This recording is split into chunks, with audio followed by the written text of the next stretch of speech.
it, buddy.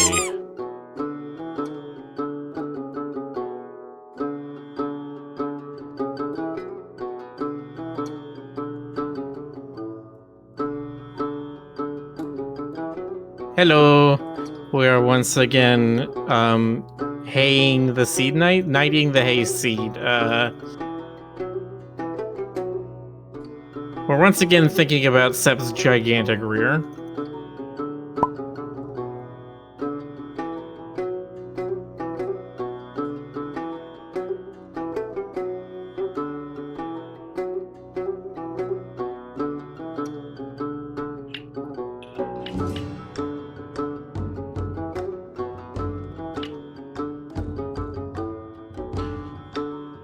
Well, we aren't exactly thinking about Sep's giant rear. We are thinking about Adder being hanged in the town center. Well, yes.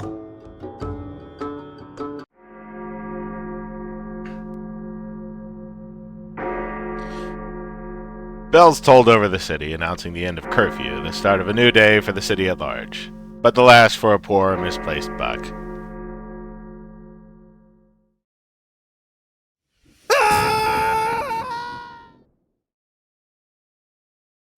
So, Ader is pretty hung too, right? But let's leave Adder's story suspended for a moment and take a step back. A narrative, metafictional step back, not a temporal or physical one. At this point, I hope, you may have realized that my version of the story, The Knight of the Upper Field, is much more about the people in Adder's life than it is about the boy himself, and that it is sorely lacking in knights. And not only knights, no. Another essential archetype in chivalrous legend such as his was missing, the princess.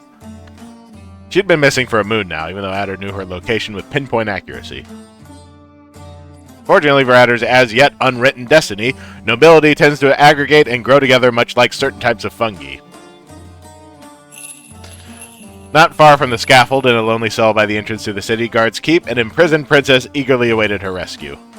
The legitimacy of her imprisonment would be, at the very least, disputable. And though the title of princess had been imposed upon her, she aspired to much more. Expecting a nightly rescue was, however, a matter of honor at this point. I wouldn't dare say what kind of matter headbutting a dungeon wall over and over was, however. I'm going to slap him. I'm going to saw his horns off with a spoon. I'm going to make a skirt out of his cape and burn this place to the ground and make soup with his roasted... Ah, Sir Askadath. Finally. I'm afraid That nobility Sir and fungi Askadath is line felt currently pretty Terry Pratchett. indisposed, my son. He has personally tasked me with the crucial mission of escorting the Jacif back to the bordello when she came. Excuse me? Did I hear you wrong? Or are you really saying that he's had me waiting a whole night in the dungeon like some common thief just to have his butler fetch me without any further explanation? Affirmative, my son. So what exactly does he expect me to do? Go back empty-handed after spending the whole night out? I can't leave without my payment. Then by all means stay, my son. I will ask Sir Askadath to come at his earliest. I have waited enough.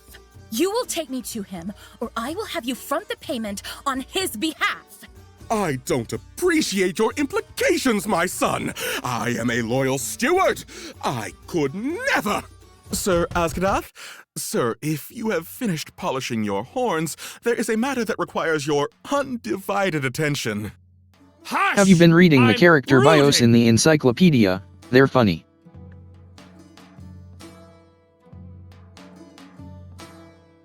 No. I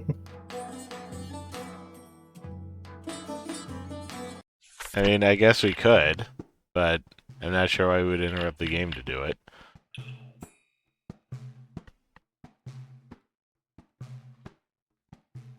So, Adderson, son of Gerfaz of the Upper Field.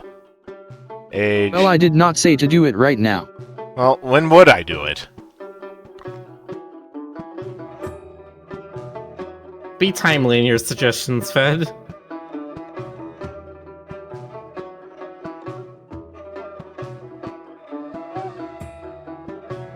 Well, I was just asking in general.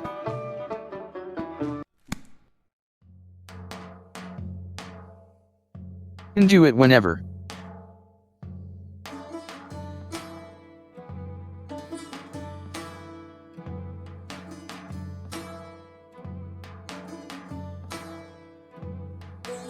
Okay. Are you done interrupting? Hello, Jonas. No, because now Jonas is here. Hi. So now we gotta interrupt for that. Hi, Jonas.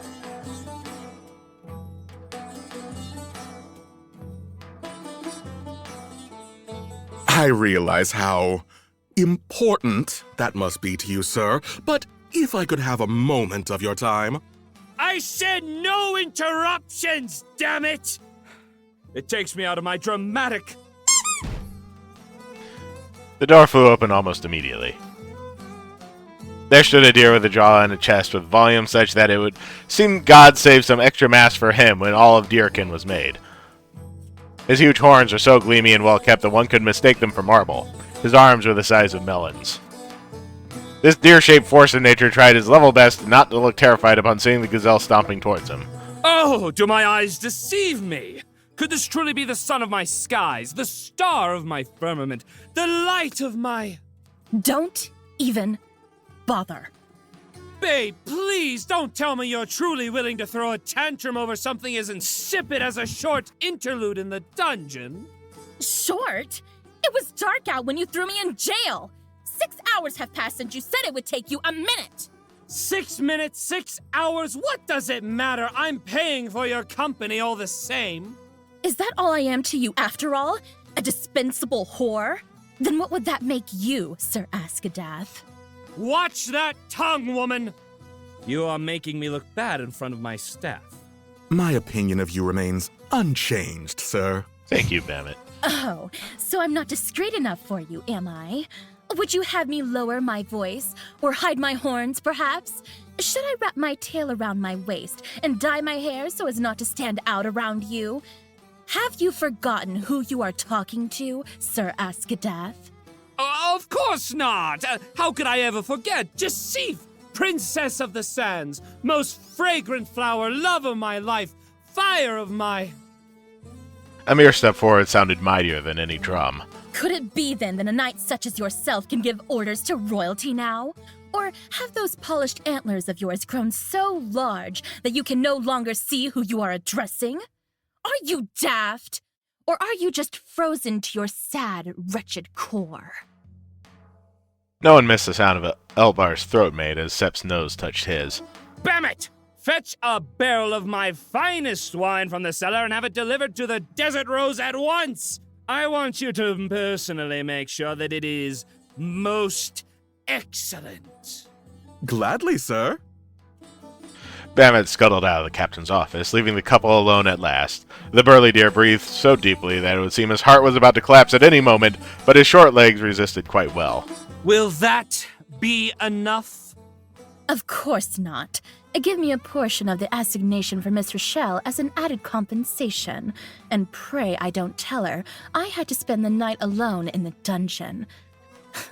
Though I'm sure she'll find out sooner or later on her own, as usual. Sep made to leave, knowing that her righteous fury could only take her so far. A strong hand pulled on hers, making her turn once more. Is that a tear I spy on your face? I would never cry for you. Blast me and all my luck!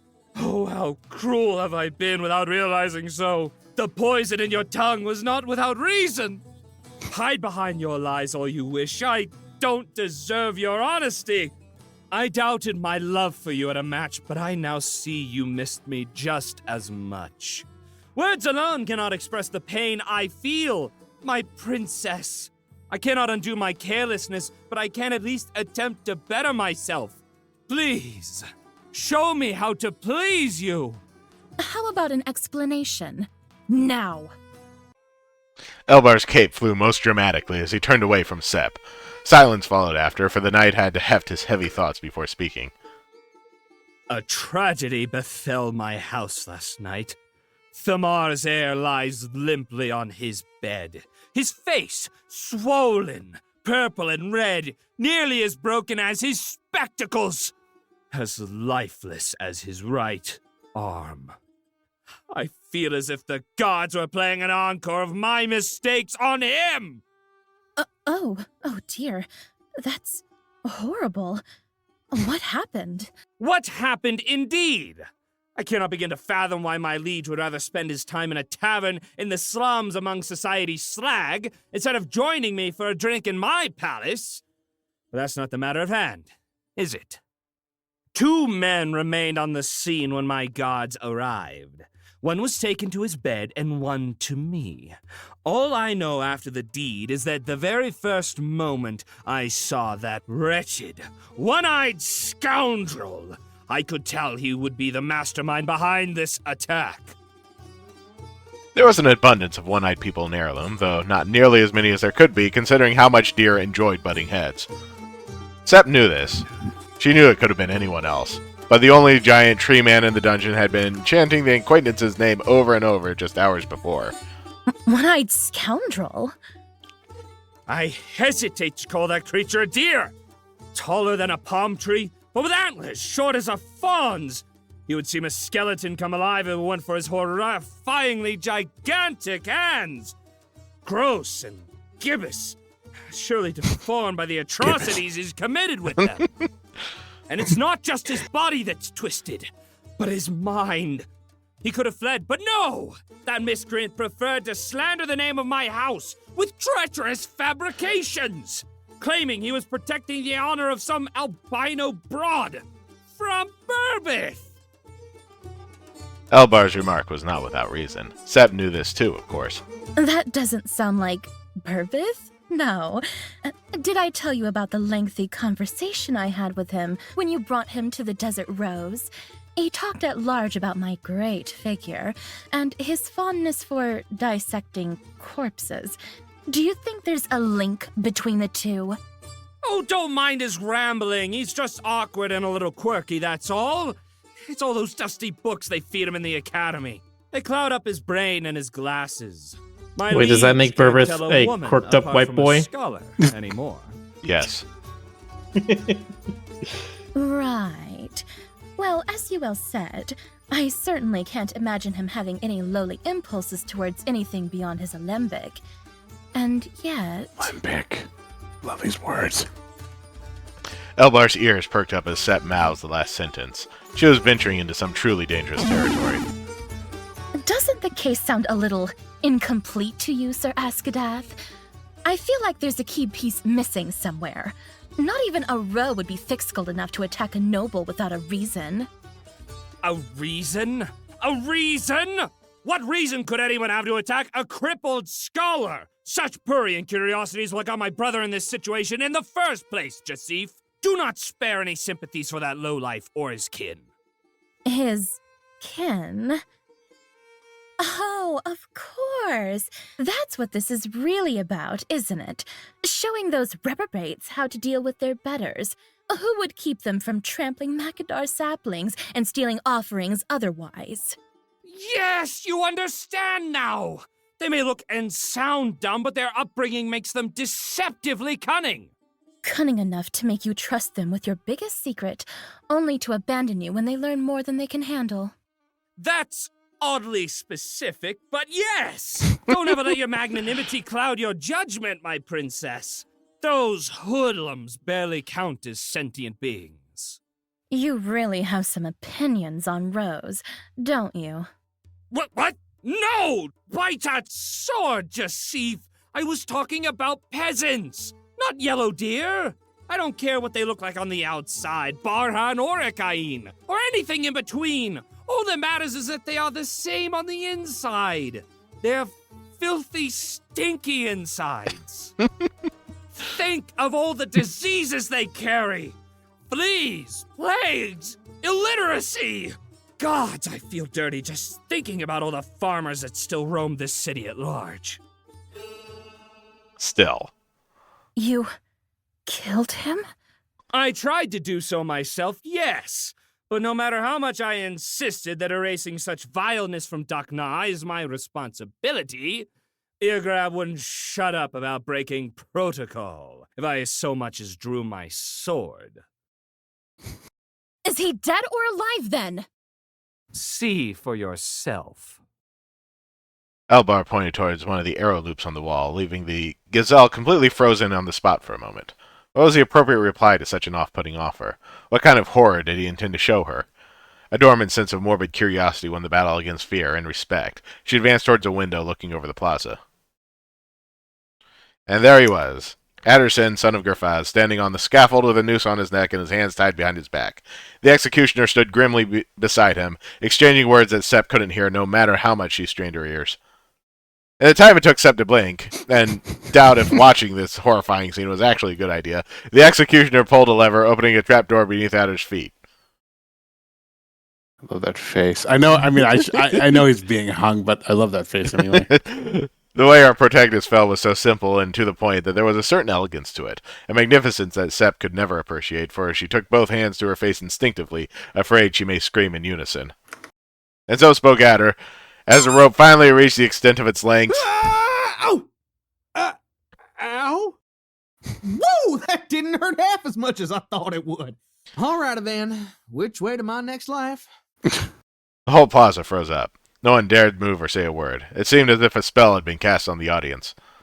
Adder took notice of their expecting gazes, far too apprehensive to be looking at a fresh corpse, and so he turned his face down at the astonishing speed of 1 degree per second. His hooves were resting solidly on the ground. The threadbare noose, irritating his ridiculously long neck, had merely traveled from his collarbone to the base of his jaw, loosened by his hunched spine along the way. Sepp heaved along his sigh within her hands, feeling her heart beat once more for the first time in an eternity. The whole world mirrored her, finally set into motion by her reaction. No, come on, not again! The crowd laughed and cheered at his reaction, chanting for his release. Did you see that? This is the 3rd time that it happens. The 3rd! That Rube is sturdier than a damn matador. Well, if he can't be executed legally, that means they're not allowed to kill him, right? Yeah, that's how it works. It's like a Coliseum fight. If you win the fight, then you're cleared of all your crimes. What a clown. He's loving the attention. Is he? Oh, curse that boy and all his lineage! What point is there to a public execution if the prisoner isn't even scared anymore? Tell me, what am I supposed to do with a man that refuses to die and that I'm not allowed to kill? I always find Bayards on Anthro characters a little odd, by the way. Yeah. Sepp looked for an answer among the agitated audience, who were now beginning to scream insults at the guards as they approached Adder. A trial, perhaps?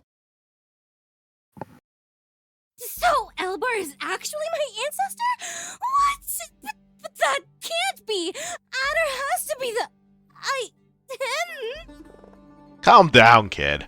By that logic, Burbith could be your ancestor, too. Burbith is my ancestor? Look, I know this is kind of important to you blood sacks, but we don't have time to spare. If my hunch is right, you have nothing to worry about. It's simply a matter of character mix-up over the years to simplify the story. But what if you're wrong? You can freak out or you can write, Lynn. You underestimate me. I can freak out while I write, and I fully intend to do so until this matter is clarified. Have fun, then. Adder! How are you hanging, lad? I'm sorry I couldn't make it in time for the 3rd pass, but here's a little something to make up for it. Oh, great! You brought water. Well, I thought you'd be parched from screaming so much. No worries, though, we're almost done here. I just heard back from the executioner, and he's pretty sure he found the right noose for your neck this time. You know what they say, 4th time's the charm. I don't want to die. There, drink up. Don't let a little fear of mortality get your spirits down, boy. You're taking the execution like a champ. Trust me, you should have seen how ridiculous the dare before you looked as he fell. You're a natural at this. Just, what the heck are you even doing here, Heligrab? See, this feels like a very European sense of humor kind of thing. You're taking this execution like a champ. How do you mean, Miller? What do I mean? Well, like, Europeans have a very macabre sense of making fun of death. At least compared to more American comedy that I see. Yeah, we tend to shy away from stuff like that. Death is for action movies. What? No! Don't even think that for a second, Adder! I love you, and I know how much death means to you mortals, so I just figured I would keep you hydrated instead of letting you wilt all alone. In front of the audience. So you ain't gonna do nothing at all, that it? Hey, I've done plenty! I convinced Elbar to skip the torture and make your death as physically painless as possible. Just a little whoosh and a crack, and that's it! End of story. It won't hurt half as bad as the time Aina squeezed a potato out of your neck, I promise. Hey, boss! Oh, that's right. Darn it, it's about time to work. I gotta tell her I can't make it today. You know if she's headed off to the forge yet? I don't want her seeing me like this. That, my boy, is precisely why we need to get this over and done with. I don't want to imagine what would happen if she stumbled upon your body hanging in front of the whole plaza. So get me the hay out of here! Ain't that what friends are supposed to do? Justice should never distinguish between a stranger and a friend. I would never forgive myself if I gave someone preferential treatment just because I cared for them. You wouldn't want that either, right?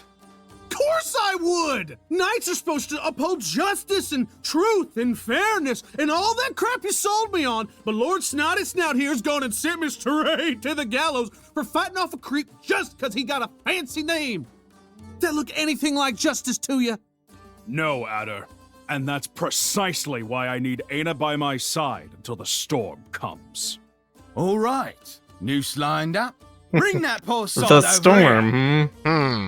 I wonder what he's talking about there. Be a good boy now and pass on calmly to your next life, okay? Wherever and wherever you are reborn, you'll have a better life than this. I'll make sure of it personally. Adder dragged his feet towards the platform once more, climbing the steps with feet heavier than concrete. He steeled his heart in preparation for the overwhelming sight that awaited him, an excited crowd cheering and pumping fists. Sepp was right. Deep inside Adder's mind, in a dark, unexplored corner of his heart, he was almost enjoying his last moments. It was the first time so many people were paying attention to him. They were even being nice to him. Enamored with his hungry public, our dear Adder conceived a plan. He would scream, "Wee!" as he fell. Everyone would remember the boy, though, and "wee" if the noose failed to kill him a fourth time. The boy that went wee. Perhaps the captain of the guard would take pity on him and grant him a pardon. He'd be the talk of the town. Even his heart's missing piece would surely hear about this new folk legend. Adder neck strong. But that was strictly Plan B situation. The A plan was not falling. Hold up. I ain't survived not one, not two, but 3 falls now. What a lucky number, am I right? The 3 must be on my side. That's gotta count for something. Yes. I love the You get blobby a free axe NPCs to in the this neck game. If you make it to the 5th alive. Now bend your knees this time, will ya? Do I get to say my last words? You've said them thrice already. Yeah, but what if this is the one time I actually... Platform disappeared once more beneath Adder's feet, letting gravity do its bidding with the boy. Our protagonist was about to woo those congregated around him with his impressive bravado and mock death and mind-boggling wee skills when he realized that something had fundamentally changed in his relationship with the noose. In the minutes since they'd last met, the rope had become a whole lot more attached to his neck. What they had went from a passing tryst to something much more tangible, real. The noose surrounded Adder's neck in a tight embrace and promised to never let him go as it pulled him back to its side. Oh, now you've done it! Look at the poor thing! He's suffocating! This isn't what we agreed on at all! I was promised a swift death! Then go and snap his neck yourself. I've got other people to kill today. Don't worry, Adder! I'll file a complaint in the city council later today! Your suffering shall be avenged! Great! Adder's most loyal fans started booing and insulting the executioner as he casually walked away. Those less devoted among the public simply decided to let it go and enjoy the usual harmless family fun provided by the gallows. Alas, this wasn't meant to be the last we'd hear from Adder. Like a sun rising from the north, a pair of gleamy, polished antlers charged into the scene at breakneck speed, or at a hasty pace, at the very least, to give onlookers enough time to appreciate the magnificence of said rack. Pretty sure some of this scene was updated. Yeah. I think so. There you are, still alive and writhing. Gods, you are a far more bizarre sight up close than any nightmare my mind could have devised. Lowlier yet than the lowliest scum. Now this kind Elbar, of humor you at feels least like have the Monty decency Python, to let isn't the boy it? die in peace. There's been a change of plans, Tree. Nobody is dying just yet. Gather the witnesses and pull the noose off this jester. We shall hold a public trial for him. Okay. I mean, yes, of course. Color me leafless, Elbar. This is a first for you. So, when and where should we hold the trial? Should I go ahead and call the Bards Guild to spread the news? Gods, no! What matter of nonsense are you spouting? The last thing I need is more beggars and ruffians loitering around. I demand we hold the trial right here, right now. So, we're keeping it small and personal, I see. Nice and quiet. No, seriously, do you understand how the concept of public trial works? He just talked have to about it like it's a convince bunch wedding. of peasants that I'm not some sort of despotic tyrant, right? That's a cinch, as the commoners say. Oh, fantastic. Why don't you go ahead and convince them that I'm not a tree while you're at it? I'm sure you'll... Oh, sorry, lad. I forgot I wasn't dealing with red for a second there. One unloosening coming right up. Adder fell to the ground immediately. He took a hand to his neck as he tried to stand up, panting desperately for breath. All right, babe, he's not dying anymore. There's nothing to be squeamish about now. You can come out. How the hey? Adder thought as his legs tried and failed to separate from the thin layer of dry mud covering the pavement. Does she always run into me when I'm dragging my face through the ground? His answer arrived in the shape of a sly smile and discreet look of superiority. Look alive, maggot! You are in the presence of royalty. This is Jasif of Bassacursed, heir to a kingdom forgotten by the ages. Know this, for it is by her magnanimity and her magnanimity alone that you haven't yet drawn your last breath. You give me far too much credit, Sir Askadath. I simply didn't want to live with the death of this poor hayseed on my conscience. Yes, well, it will be on my said the conscience thing. if he doesn't die today. So don't credits. keep your hopes up. Our newly reborn boy dared look up again, only to find Sep's deep blue eyes pulling him closer like a magnet. What Adder first considered a product of his lonely imagination soon proved to be a very tangible reality. Trembling and bound to the ground under Elbar's heavy hoof as he was, he still couldn't peel his eye off hers. Why is she here? No. How'd she find me? But why is she with him? 1,000 questions piled up in Adder's unoxygenated brain, making him feel like his head was about to explode. So many thoughts, and you can't even spare one miserable "thank you for saving my life"? Really? Where have you left your manners, Adder? Her voice rang in his ears, loud and clear, but Elbar remained none the wiser to her sharp words. The realization fell on Adder's mind like a boulder. His thoughts were no longer his alone.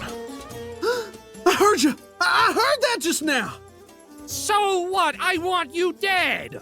I can say that as many times as I want to. I do not need to hide my intentions from you. Do I? Do I, Eargrab? You should at least pretend you're willing to give him a chance. Gods have mercy! The trial hasn't even started and it's already driving me up a wall. Let's go, Jasif. This ordeal gets more and more infuriating by the minute. Good luck with the trial, handsome. You're going to need it. What was that? Oh, don't get jealous now. I just wanted to give him a little encouragement in his last moments, that's all. It's common courtesy in my line of work. I would think it's far more common courtesy to make an exception with the man who attacked your fiancé's brother. Come on, my patience wears thin! Sep shrugged her shoulders in a nonchalant way as she crossed her hands behind her back, marching with her characteristic strut a couple of steps behind Elvar. Adder could only watch haggardly as they disappeared among the crowd. A knife had been sunk into his heart, shaped like a word. Oh, lad, you sure stumbled into a handful. Don't mind Jasif's little games. she's had a bit of a rough decade.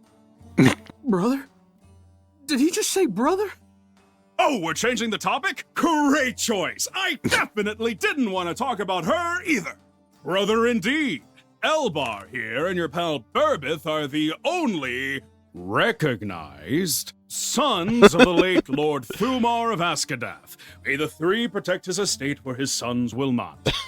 Say what? How come nobody told me I was punching Lord Snotty Snout's brother? Sweet mother of a boiled pea, no wonder he wanted me dead. I like how Illigrab just has nothing but contempt for the current ruling class. Oh, yeah. Despite the fact that, you know, he's the city guard and all. Pass me the noose. I'm gonna finish the job for him. Leave that noose alone, lad. I don't know what's gotten into you all of a sudden, but digging up your sense of accountability won't solve anything now. Besides, I doubt Elbar resents you half as much as he claims to. You might have just done him the greatest favor of his life, after all. What do you mean, favor? Well, Elbar may be older and wear his family name with pride, but he's, suffice to say that Burbith is the heir to their household by blood right, even though he is widely considered a less than ideal candidate. Lack of horns Politics. and all, you know, Boring typical politics. deer Hater. business. Once the retainers catch wind of what happened last night, however, well, the banished egomaniac may yet look like a reasonable choice compared to the feeble fawn who can't hold his own in a fight against a malnourished slum dweller. No offense, kid. I'd say I feel bad about Thumar's house, but that's what happens when you're more interested in making fawns than raising them. You take that back this instant! I ain't gonna stand by and hear you spit radish stew about Lord Thumar like it was no big deal. He was nothing like that, you hear me? You clearly didn't know the man. And you did? What a grand concept! To think that you'd get to know a lord better in 2 decades than I could in 104 years. Tell me, Adder. I always when love was when the they last say time you radish visited stew or his similar palace in things. Corbussuit? Yeah. Never? Oh, I don't suppose you were pen pals then? Illigrab also does not take any of Adder's bloviating. Oh, No. of course. How could I forget Thumar's time in Chantheray? You may have just met him at his best. Old, sad, and remorseful, left to wither away in a fort on the other side of the world. But I sure hope you didn't, because that would have some ugly implications for a soldier. Adder's somber expression finally put an end to Illigrab's retort. A life mediating in conflicts had turned Illigrab into a peaceful man that treated words with respect. He could measure them precisely and know how much distance they would travel if spoken.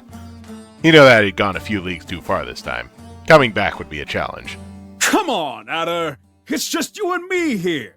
You don't have to hide it anymore. This was all part of yet another one of your little far-fetched plans to become a knight. Am I right? That ain't none of your darn business, Illigrab. Ow. That's okay. You're still mad about the whole throwing you in prison thing, the execution, and I get it. Right. We still have to make sure that you don't die. I'd better go round up the witnesses. Here, keep the water. Illigrab hurriedly shuffled away from the scene, leaving Adder alone to contemplate his choices, though alone would hardly be the correct word here. There was someone watching the road here 1,000 times more intently than any of the audience gathered around the gallows. Far up, in the battlements of the walls that surrounded the bazaar, 2 purple gleams stalked his every move. The observer scurried through the shadows, trying to find the optimal route to sneak into the scene. It couldn't be done haphazardly. A crowd was an enemy far too terrible. Just imagining that formless mass of eyes sinking into her skin chilled her to the bone.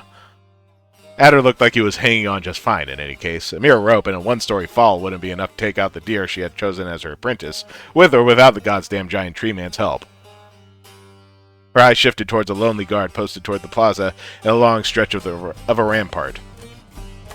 Taking him out in a loud enough manner and throwing his body into the plaza for everyone to see would prove a perfect distraction. How to avoid killing him in the process, though, was a question Adder would have brought to her attention.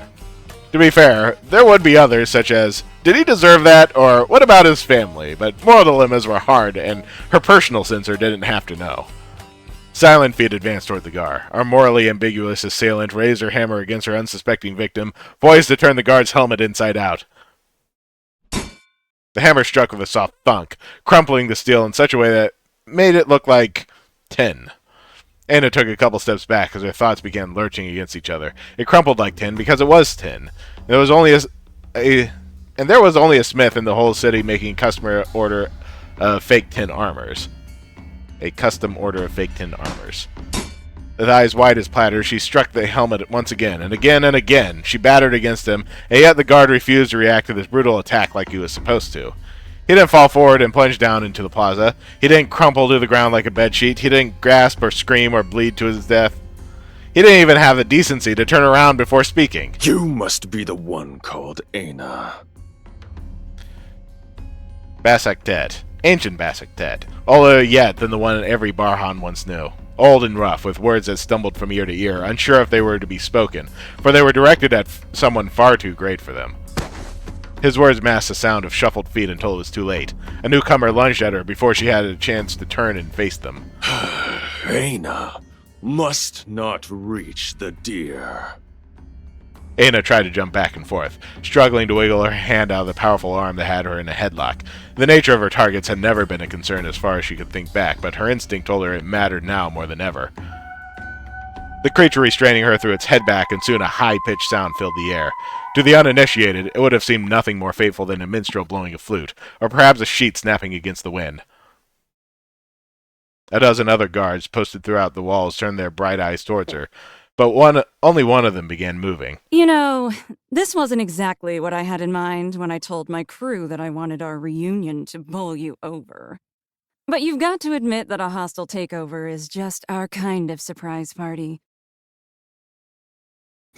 Anna's eyes twitched with every word. She looked up, finding a bright row of teeth above her. Don't hold it against me, sis. We're just following orders. We will now commence the trial of one Chanthurian refugee, Addison, son of Gurfaz, hailing from the now extinct ravine of Olus. Before we start, I'd like to remind you all to mind the pitchforks, keep your fawns by your side at all times, and please refrain from throwing rocks.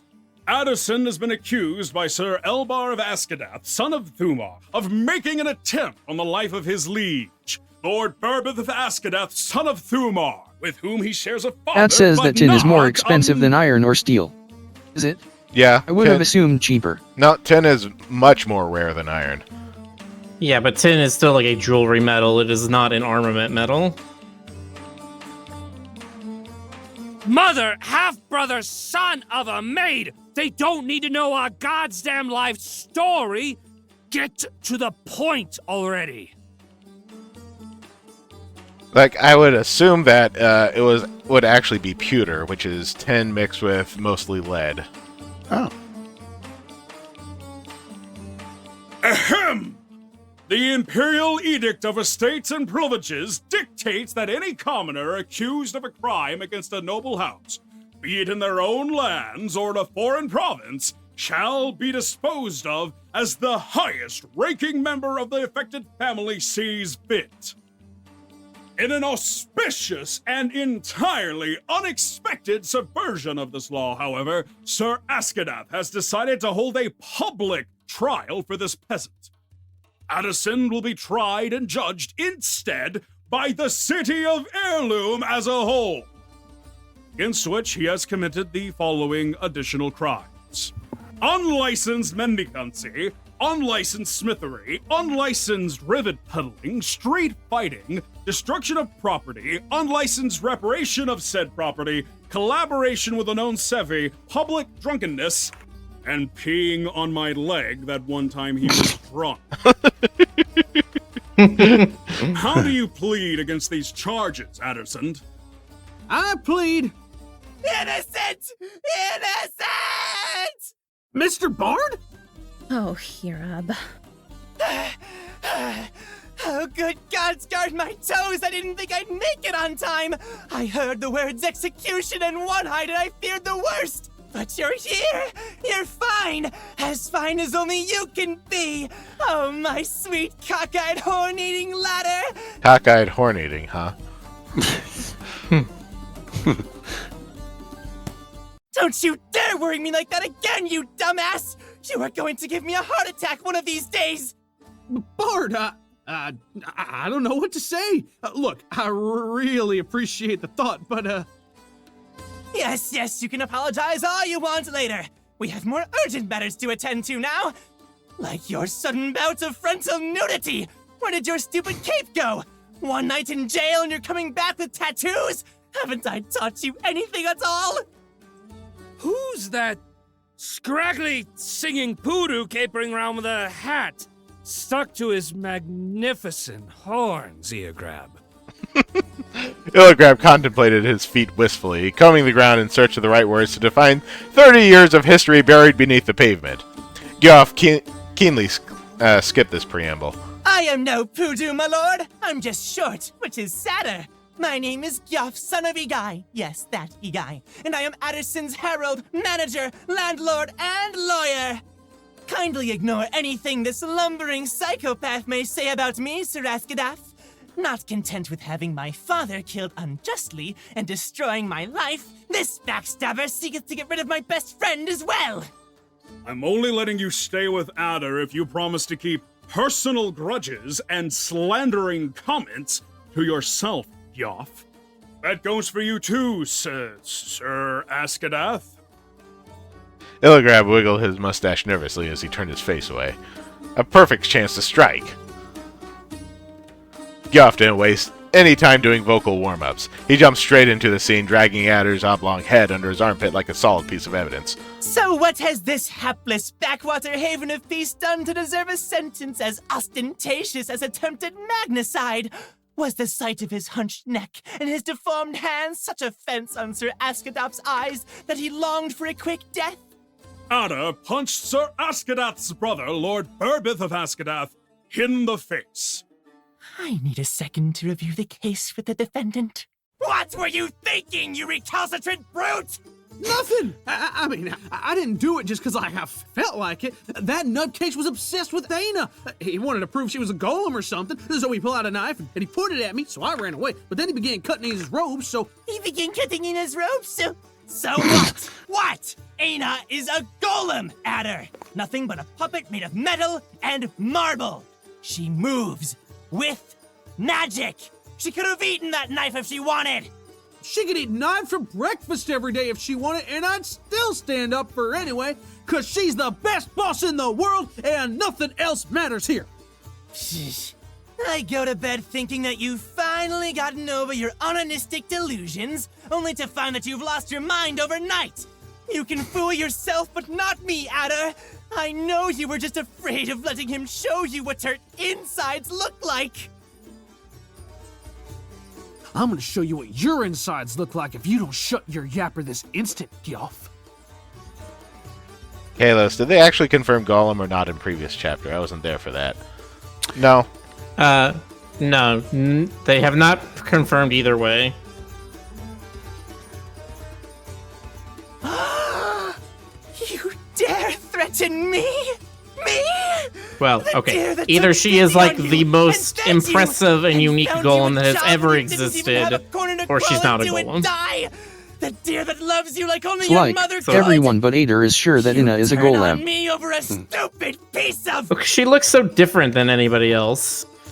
I wondered if maybe Ana's like a demigod or something. Well, we have several of those running around. See, what? It comes up later. Yeah. We will get to that. Are you done over there? Oh, I'm done with this golem humper, all right? Great! Then let us proceed with the testimony of the first eyewitness. Sooneril of the Lucky Bastard, if you please. The old woman coyly walked towards the center of the growing circle of attendees. She nodded respectfully towards Illigrab, then made a small curtsy with her apron. Oh, 3. I saw it, sir. I did see it with my own eyes. I watched that blonde hornless fawn nearly get his snot punched off his face by Adder here, no less. Just when you think you've seen everything in this city. Can I Could say you what I describe think? your relationship with the defendant, miss? Yeah. Can I say what I think Aina's deal is? What? Sure. I think her deal is that she was affected by Sep's curse, but because she knew Sep for so long, when she did eventually forget about her, it like erased all of her personality. And that's why we see her at certain points just like completely emotionless. I think it goes back further than that. Because I think she was a result of some kind of an experiment with magic. Huh. Could be. We'll see. Oh, it's nothing like that, sir. Adder's just a client. One of my favorites, too. So poor, and yet so honest for lying as much as he does. Nothing like that little fiend Gyoff. Yes, Adder is such a good boy that not one day had I seen him mad. Not one. You can make approximately last night, 1,000 that different is. theories about Ina with what Goes little to we show know you so never know far, with his I ilk. think. Some screw must have come loose in that thick skull of his. I'm telling you, sir. It's all that butting heads business they do. Huh? Did you hear that, peasants? This stag is clearly out of his wits. He's a danger to us all. Elbar, wait until your turn to throw baseless accusations. Soonerl, try to recall, please. Did Ada really explode all of a sudden? Or was there something else affecting his reaction? Well, I didn't want to assume it would be something bad, but they did babble a little before that. Lots of fancy words thrown around. Scared the clients away from my tavern faster than Gyoff's music could. But I can't really help you there. It all flew right over my head. I couldn't get half of what he was saying either, but that don't matter here, man. Tell him what happened then. Tell him how he digged and drew a sword at me. Oh, there you go, making up tall tales again. That was no sword, 'twas just a knife. If only that stupid, stubborn Stumpy Horns hadn't... Miss Barkeep's mouth opened and closed slowly as the words failed to take form in her mind. Resume your testimony at once, woman. It happened last night, not last week. Sir, I can't believe I'm saying this, but I forgot what the blonde boy did after that. Miss Barkeep's voice became nothing but a whisper as she finished testifying. A senile bartender and a ravenous street shrub gone mad? This trial couldn't get any more pointless if it tried! Are you— Elbar, that's not how trials— Actually, never mind. Soonerl was the only eyewitness, Burbeth is still knocked out, and Aina is thankfully— Aina! The beast! That's it! That's what tried to hurt the beast! I told him not to! He should have listened to me! They'll come for us, you'll see! The beast will come! Isifik, save us from them! Wow. I knew she was crazy to hire me, but this is a whole new level of insane. What sort of deluded nonsense is this? She seemed fine a moment ago. You dastard! Have you paid this hag to speak in your defense? You call this a defense? She got far too many cobwebs in the attic if she really thinks Boss is anything but a dyed doe. Y'all gonna get your eyes checked, darn it. Who in the name of the Hoxa Did is Sep this just do boss something of to her? yours now? The beast! Oh, the beast! Soonerl, please! Come back to your senses! Beasts are nothing but old wives' tales in this day and age. There's no such thing as— Illigrab! Have you seen that beast of mine? Illigrab's sigh could have been heard from a league away, deeper and louder than the gasps and screams shared by the mob around them. He gently pushed the barkeep aside after wordlessly reassuring her that everything would be okay. Well, look what beat has decided to snake its brains out of its hole. You all know him, dear jury. The last merchant of Basaksarat. Just the calcified Barhan skeleton we needed in this freak show. Put a padlock on that crap hole you call a mouth, or I'll stitch it shut for you, Gyoff! Try all you want to scare me with scatological threats, Furtok. I know deep down you are always happy to see your godson. So happy that if I had eyes, I'd pull them out of my skull again just to avoid seeing you. Now move before I move you, Scullion! The sun would rise and fall twice before I was done insulting you and that stuttering mumble crust you foisted on me. Can someone please tell me why in the name of Baitatse and all the gods both big and small are we letting a witch walk in like this? This witch is the father of the absent eyewitness, Your Grace. So perhaps he can share a little insight on the whereabouts of the only creature in this kingdom that could have a shot at saving the defendant. Didn't you just hear me, you earless squeaker? That's what I'd like to know. I don't care what that little vandal does with her knights, but she didn't even bother coming home to light at the forge today. Say what? Ana wouldn't skip a day of work if her life depended on it. Something's gotta have happened to her. Calm down, you two. Look, Red, Ana and Adder went out for a drink last night at my expense. Your daughter had a bit of a wardrobe malfunction, so Adder was a gentleman and lent her his scarf. And then he decided to punch feudalism in the face while he was at it. Wherever she is, she's not here, so why don't you go and wait for her in the temple, I'm sure she'll come back sooner or later, as usual. Not so fast, tumbleweed! I have some words for this daughter Solier first! How dare you take Ana to a watering hole without my permission? If anything's happened to her, I'm gonna kick you so hard you'll have to wear your balls as a bow tie! Arguably, darn. a completely Shit. logical You thing better to say hurry as a up, or I ain't father. gonna have no next time around. What are you babbling about, you ragabash? Drag your sorry tail here and help me look for my daughter at once! My boy Adderdim would gladly accompany you on your deliria, but there's a minor snag in the way. They're trying to hang that ungrateful lump of barely cohesive musculature you call an apprentice. And that's it? You weak-livered milk drinker! What kind of excuse is that? These ruffians try to calcine me once a week, and you won't see me complaining! See, Adder? This is why I like hanging out with Red. He never takes the whole execution thing personally. So now you want me to look at him, huh? This is what I get for trying to lighten up the mood. Are you Burbot all is trying just. to make a fool out of me? Stop disrupting this trial at once! My man is the living embodiment of I an swear erupting by volcano. If you don't put an end to this grotesque parade, I'll skip the protocol and cut this idiot's neck myself! What is he being accused of, anyway? Punching a noble in the face and working for you, mostly. What? Are you listening to yourself? This idiot couldn't hit a Magadar in the ass with a rebath fiddle! Finally, someone with a lick of sense. So you agree there must be a logical explanation for his recent behavior, right? Such as magic, for example.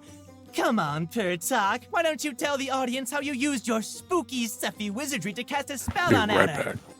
You really think if I still had the power to make anyone do anything, I'd let these dunces treat me like they do? Oh, come on, old geezer, play along. It's not like they could try to kill you any more than they already do. I'm not saying there wasn't magic. I'm saying I wasn't the one who did it. The merchant raised one of his bony red fingers and pointed it towards the crowd. I'd recognize the stench of a death if 1,000 leagues away. And this place reeks. Don't try to hide yourself now. After a few uncomfortable glances, the makeshift jury segued into two groups. At the end of the new path formed between them stood Elbar, flabbergasted. The captain of the guard needed a few more seconds to realize that this was not about him, and stepped sideways, revealing a red-haired gazelle standing rather conspicuously against the crowd. Stop with your pretense, crone! You can't possibly be talking about her! This is my... Sep? Who's this Sep you speak of? This is Jasif, as the witch said, princess of... Princess? Is that what you're going by now? Whatever happened to calling yourself queen? Was the throne too small for Her Majesty's ass? If you could eat all that envy, Gioff, perhaps you would have a butt to sit on. Whoa, hold up! Hold up right there till my head stops spinning! You two! Unlike a certain orange parasite, I don't have time to sit around stuffing my face all day. Indulge in hedonism all you want. It is work that shapes the man. Though I guess round is a shape after all. Big words for someone that looks like a deer sawn in half. Funny you should mention size when you look like two gazelles glued together. Badass! Imp! Adder had to grab onto Gioff's tail to stop him from heading off into the audience, wielding his oot as a club. Oh, I knew this would happen. Should have gotten rid of Gioff as soon as I saw him. So you're telling me that you, the Horned Mushroom, and Giuseppe or Giuseppe or whoever she is now, knew each other? And you didn't breathe a word? I thought it had become obvious when he accused me Back- of having his father executed and ruining his life. Though, honestly, I shouldn't say accused. I am guilty. But so was Igai, I'm afraid. To think Gioff would go to such extents to fight for his father's name. That's on him, not you, you sappy pine. That boy ruined his life betting on all the wrong numbers. Don't feel bad, Illigrab. You hanged a murderer as far as anyone else is concerned. This is why I ran away from home, you bunch of traitors. Their heavy words vanished one by one until only silence remained. I was supposed to obtain answers in this trial, damn it, not questions! Why are these people calling you Sap over and over? Are you truly Giuseppe or not? Of course I am. I was born a Giuseppe, and as Giuseppe I live. Though I was known as Homoseptut for a few years, before I was free to take the name I deserved. These two are merely family friends, bent on resisting inertia and clinging to the idea of the child I was. This changes nothing between us, Sir Askadath. My role remains the same.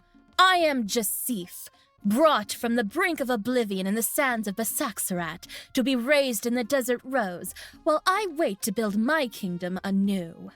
That's the story our Question, mother is Maxie used to voicing tell us any of these anyway. characters directly? No. Only Aina is voiced by Yeah, Maxie. Aina, yeah. Remember when Thor would call us over to have dinner with the whole family? Oh, those were the days. Enough! Is there anyone in this trial who hasn't seen you in diapers? Me. That'd be me. This buck's just as confused as the rest of y'all here. Yeah, I'm sure this bed swerver's seen her with far less than that. Now, Red, let's not jump to conclusions. Adder is a proper southern deer and my best friend, while at that. And the only girl he's ever dared fantasize with is that painted rock you call a daughter. I can vouch for the fact that he has never, ever in his life said anything about spending a night with a gazelle. Gioff pulled Adder down by the noose. And much less this one in particular. Right? Adder?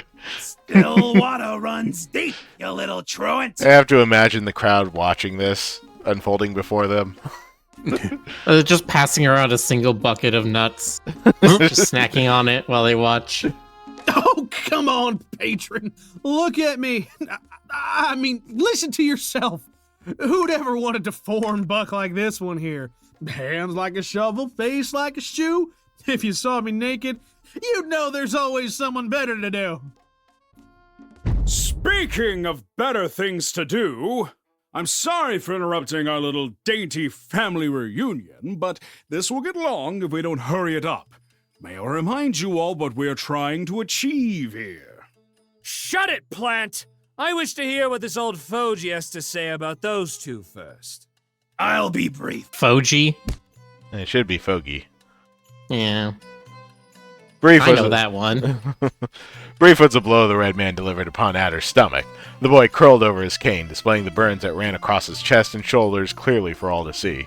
She did this! This is just like Phoenix Wright. Just need someone to shout objection. I'm sorry. I did what? Hit him with a cane? Order you to hit him for me? What are you accusing me of exactly? Don't play dumb with me, daughter of Thaw! You know fully well that you have branded my property as your own! Employee. The word is employee when you're talking about a person. Already gone over this, Red. Indentured servitude was abolished 4 centuries ago. Not in my temple! And you're lucky that's the only corner of the city where my edicts remain. If we were still in Basaxarat, I'd have this girl's palms splayed and all the windows in her house shut so she couldn't conjure a single ember again. Conjure? As in spells? Forget the Sanfer! Burn her! Burn them both! Cease these senseless accusations at once!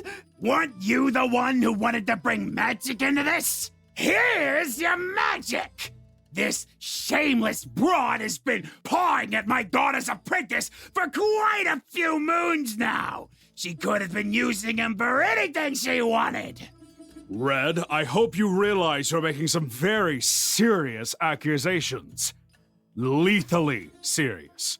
Do you have any proof to accompany them? You have the word of a Sephi, and that was worth more than 1,000 knot back in the day. I'm afraid we don't have any foreign exchange consultants around, so I'll need to see some factual evidence. That much I can't do, Old Fern. Be my eyes. What does the brand look like?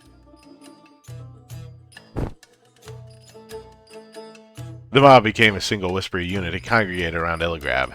The tree man nodded and hummed every few seconds. After much deliberation, the jury has decided that the brand seems to be, citing textually, a hen, either a young deer's, or a doe's, or a barhen's. You realize we can't condemn her with such a big error margin, correct? You're telling me this clumsy scamp didn't even bother making a proper pattern? You idiots! Do the sensible thing and put her hands on the marks! Adder and Sepp exchanged a brief look. I'd sooner take a bath in the sewers than touch that flea bag. Who knows where it's been? Oh, yeah. I'm so full of fleas, they call me Adder the Prancing Deer. And you can catch mange just from looking at me. I got rabies, I got scabies, and don't even get me started on the eye. Touch that filthy deer, Sepp. Color drained from Adder's face. He glanced at Sepp desperately, but she had her eyes firmly set on Elbar's. As you wish, but all you will manage to prove is that he's starved for touch. Sepp advanced gracefully through the crowd, looking so keen as she walked that she could have fooled anyone into thinking she was taking a stroll through her garden instead of making her way towards Adder. Her mind raced as she approached. He thought about what he would say to her if these were his last words. He thought about how much he wanted to headbutt all of his acquaintances. Actually, that was all he could think of at this point. Sepp had, thankfully, far more poise than he did. She didn't spare a word for him when she reached him. She merely took a finger to her chin and ran her eyes up and down the deer in front of her, acting like she had never seen him up close before. Adder pretended to return the favor. You like what you see, ma'am? His fake confidence wavered at the end, breaking the effect ever so slightly, but it was enough. The public reacted with gasps and slight disgust, while Sepp shot a knowing smile in his direction. I'm afraid you're too tall for my taste. Or my reach, for that matter. If you could get on your knees for me. Sepp extended her hands towards his shoulders, and Adder took a knee, leaving them staring at each other in some sort of ceremonial naming pose. Think! I'm gonna Think need of that something! sound clip of "Can you get on your knees for me?" to be extracted. Adder heard Sepp's plea clearly, but he seemed to be the only one. The buck nearly smiled to himself, knowing perfectly well what this meant. As far as the crowd was concerned, the gazelle remained perfectly calm and still, but in Adder's mind she was speaking volumes with only the slightest tilt of her head and the way she clasped his shoulder. Adder forgot that there was a world outside her eyes, feeling only the touch of her hands as her voice passed through his head. She sounded anxious and bidding, but for some reason he couldn't bring himself to care. Her warmth was all he needed. Booming, loud words began filling Adder's head, covering Sepp's thoughts like a thick paste, till it was impossible to hear her voice anymore. Adder tried to hold on to the whispers that remained, distraught, but it was for naught. He had to wake up and listen. Uh-huh. What was that? Adder only realized that Sepp had been pinching his shoulder over and over, trying to get him to snap out of it once he saw Ilgrab's doubtful face hovering above his. I said that her hands seem to match, though again, that's hardly conclusive. It would be wrong to assume this young woman dabbles in sorcery just because she's a gazelle. We can't forget, however, that a known Sephi is accusing her of magically influencing Adder in some way. And it would seem that the boy is a little too, affected by her proximity to properly present his testimony. I told you he looked desperate. I will only ask this once, Umaseptut Jasif, daughter of Thar. What is your relationship with the accused? Well, what do I say? You're asking me? No, Adder. All I'm asking you right now is to shut your snout and let the lady talk while you get your own ideas in order. Oh, all right. Thinking with my mouth shut. Thinking for real hard. Hold up! Why are you leaving excuses to me? You're the smart one here. You think of something. Haven't you been paying attention? I was practically raised by these idiots. They'll know I'm lying. You want to tell them the truth then? That is not an option. Miss Jasif, if you please. Then don't lie. Just make the truth prettier than it should be. That's what I do every time. And how am I supposed to do that when I don't even know what the truth is? This ain't no philosophical question. Just tell me, what are we supposed to be? Philosophical. Nothing! That's a lie! Give me a truth, but better! Well, we are... what are we? What are we? What are we? What are we? What are we? What are we? What are we? So, what are we? I'm a gazelle. Rude is You what they claim to are, be a deer, apparently. But honestly, I'm not all that convinced you aren't actually the personification of a tuber. No, I mean, what are we? As in, what's going on here? You know, you and me and you, you know? Adder began making gestures that would have looked far more ridiculous than obscene with normal hands. Never mind his. You're asking if I would be mad if you were to see someone else. You're trying your darnest to avoid the question. Excuse me. I didn't realize this was an interrogation. No, Adder. I don't care what you do with your free time, as long as you come over when I want you to. Will that be all? Nah, I ain't buying that. Come on. You're really trying to tell me that you wouldn't get jealous if I walked up to a doe and hugged her and kissed her and asked her to marry me? Not even a little bit? No, and to be honest, the possibility hadn't even crossed my mind. Right. Of course. I mean, I get it. Yeah. You ain't gotta worry, because I'm the toothpick to your 7-course meal. Is that some sort of attempt at an analogy? Oh, no, ma'am! I'd never try that again without your permission! I'm just saying. I'm like a used toothpick. Here for you and no one else. Because I'll gross everyone else out. You get it? Analogy? Yeah. Oh, I see. Emotional chantage. Is that what this is about? Eyebrow waggle. What an unbecoming habit for a stag as handsome as yourself. The nerve you have, trying to hear me say how amusing and kind you are, not to mention brave and resilient. That's certainly not how I'd expect my favorite to behave. So, I'm your favorite, huh? Hold up. You mean there are others? Oh, don't be silly. There can only be one favorite. No, I refuse. No matter how you insist, I can't just choose one. You are all my favorites. It doesn't work like that, Mom. You have to pick one. Why? Can't I love all my children equally? It's not love, it's law. Illigrave says that it's the parents' duty to choose one child to favor as the heir of their estates to prevent a division of power and infighting among their descendants. I need to have a word with Mr. Buntalos about his idea of age-appropriate lessons. The doe's coattails meandered behind her as she made her way through the pergola. Sepp followed them closely. He also said that Child I don't Sepp need is to so worry adorable. about any of that because I'm not a doe like you. Is that true, Mom? trail of ghostly silk came to a sudden halt. The doe turned around to lift the tiny gazelle between her arms. You know what, Sep? You are my only daughter. So that technically makes you my favorite daughter, doesn't it? What does technically mean? Kind of. That means I can technically keep my room? No, dear. You are destined for far greater things. You will have your very own palace when you're older. Much, much bigger than this one.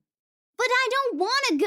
I want to stay here with you. I don't need a big room. It can be small. The smallest one. Holy horns! This is your room? For real? I didn't know Barhan fortune tellers lived in places this fancy. I mean, look at that! This place is bigger than my whole house! And I gotta share it, too. A mere fortune teller could never afford it, of course. If gaze reading was the extent of my skills, I wouldn't be able to afford wasting time with indecise paupers like you. I ain't got a clue what you called me just now, but that's all right, 'cause here, I'll let you in on a little secret, ma'am. You've been fooled through and through. This was all no test. A test, So you mean to tell me all that sobbing about stealing your first kiss was just a lie? No friggin' chance, ma'am. I ain't letting a creep like you off the hook so easy now. But since you got far bigger creeps than yourself hollering down your window, I decided to heroically risk my own body to make you company, till I'm sure you're safe and sound. And of course, my little bribe had nothing to do with this decision. Yep. I mean, no, not at all. I was just trying to, see if you could really read minds. Figure out my true intentions while I tried to resist your delicious pastries. My bad. How could I forget the legendary cunning of the roe deer? Hey now! Don't think you could get cute with me just because you got me to come here after all. I'm still mad at you. Real mad. Oh, honey, come on. Her pastries. You can't stay mad at your poor brother. Depp has the whole bakery all right after all. Yes, her pastries, with quotes. Her peppermint creams. Oh. Her peach He cobblers. is no brother of mine. What would Thar say if she saw you two fighting like that? She can't say anything anymore, can she? Mom? Mom? Ah! Mom! You didn't think I would let you catch me with my guard down twice, did you?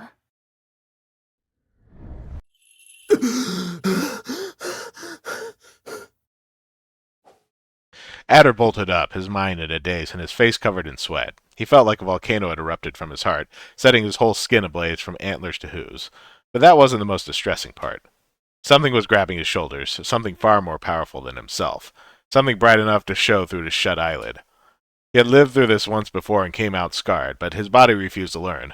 Once more, the temptation to look at something his mind would understand overwhelmed him. He didn't find an angry fireball washing over his limp body this time, however, but a familiar pair of cold blue eyes looking down on him. Sep! You were fine just now, but also I was there for a while too. But then there was this doe and a door, and then it got real scary. Oh, hey, isn't this her new outfit? You need to find a healthier outlet for those voyeuristic tendencies of yours, Adder. I didn't catch a word of that. Sep shoved her face so close that her horns touched Adder's. If you keep peeping through every crack you find, someone's going to end up poking your eye out, you creep.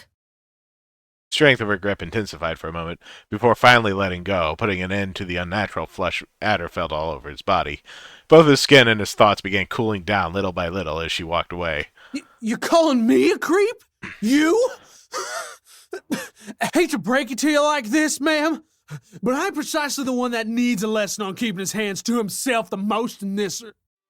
Adder finally took notice of the world around him, an endless mass of fine sand extending in all directions, shining bright against the blue sky above. The dunes of Basaksarat had been a nameless antagonist in the tales that grandiloquent traveling merchants would share as they stopped by Adder's village, but he had never thought he'd see the desert in person.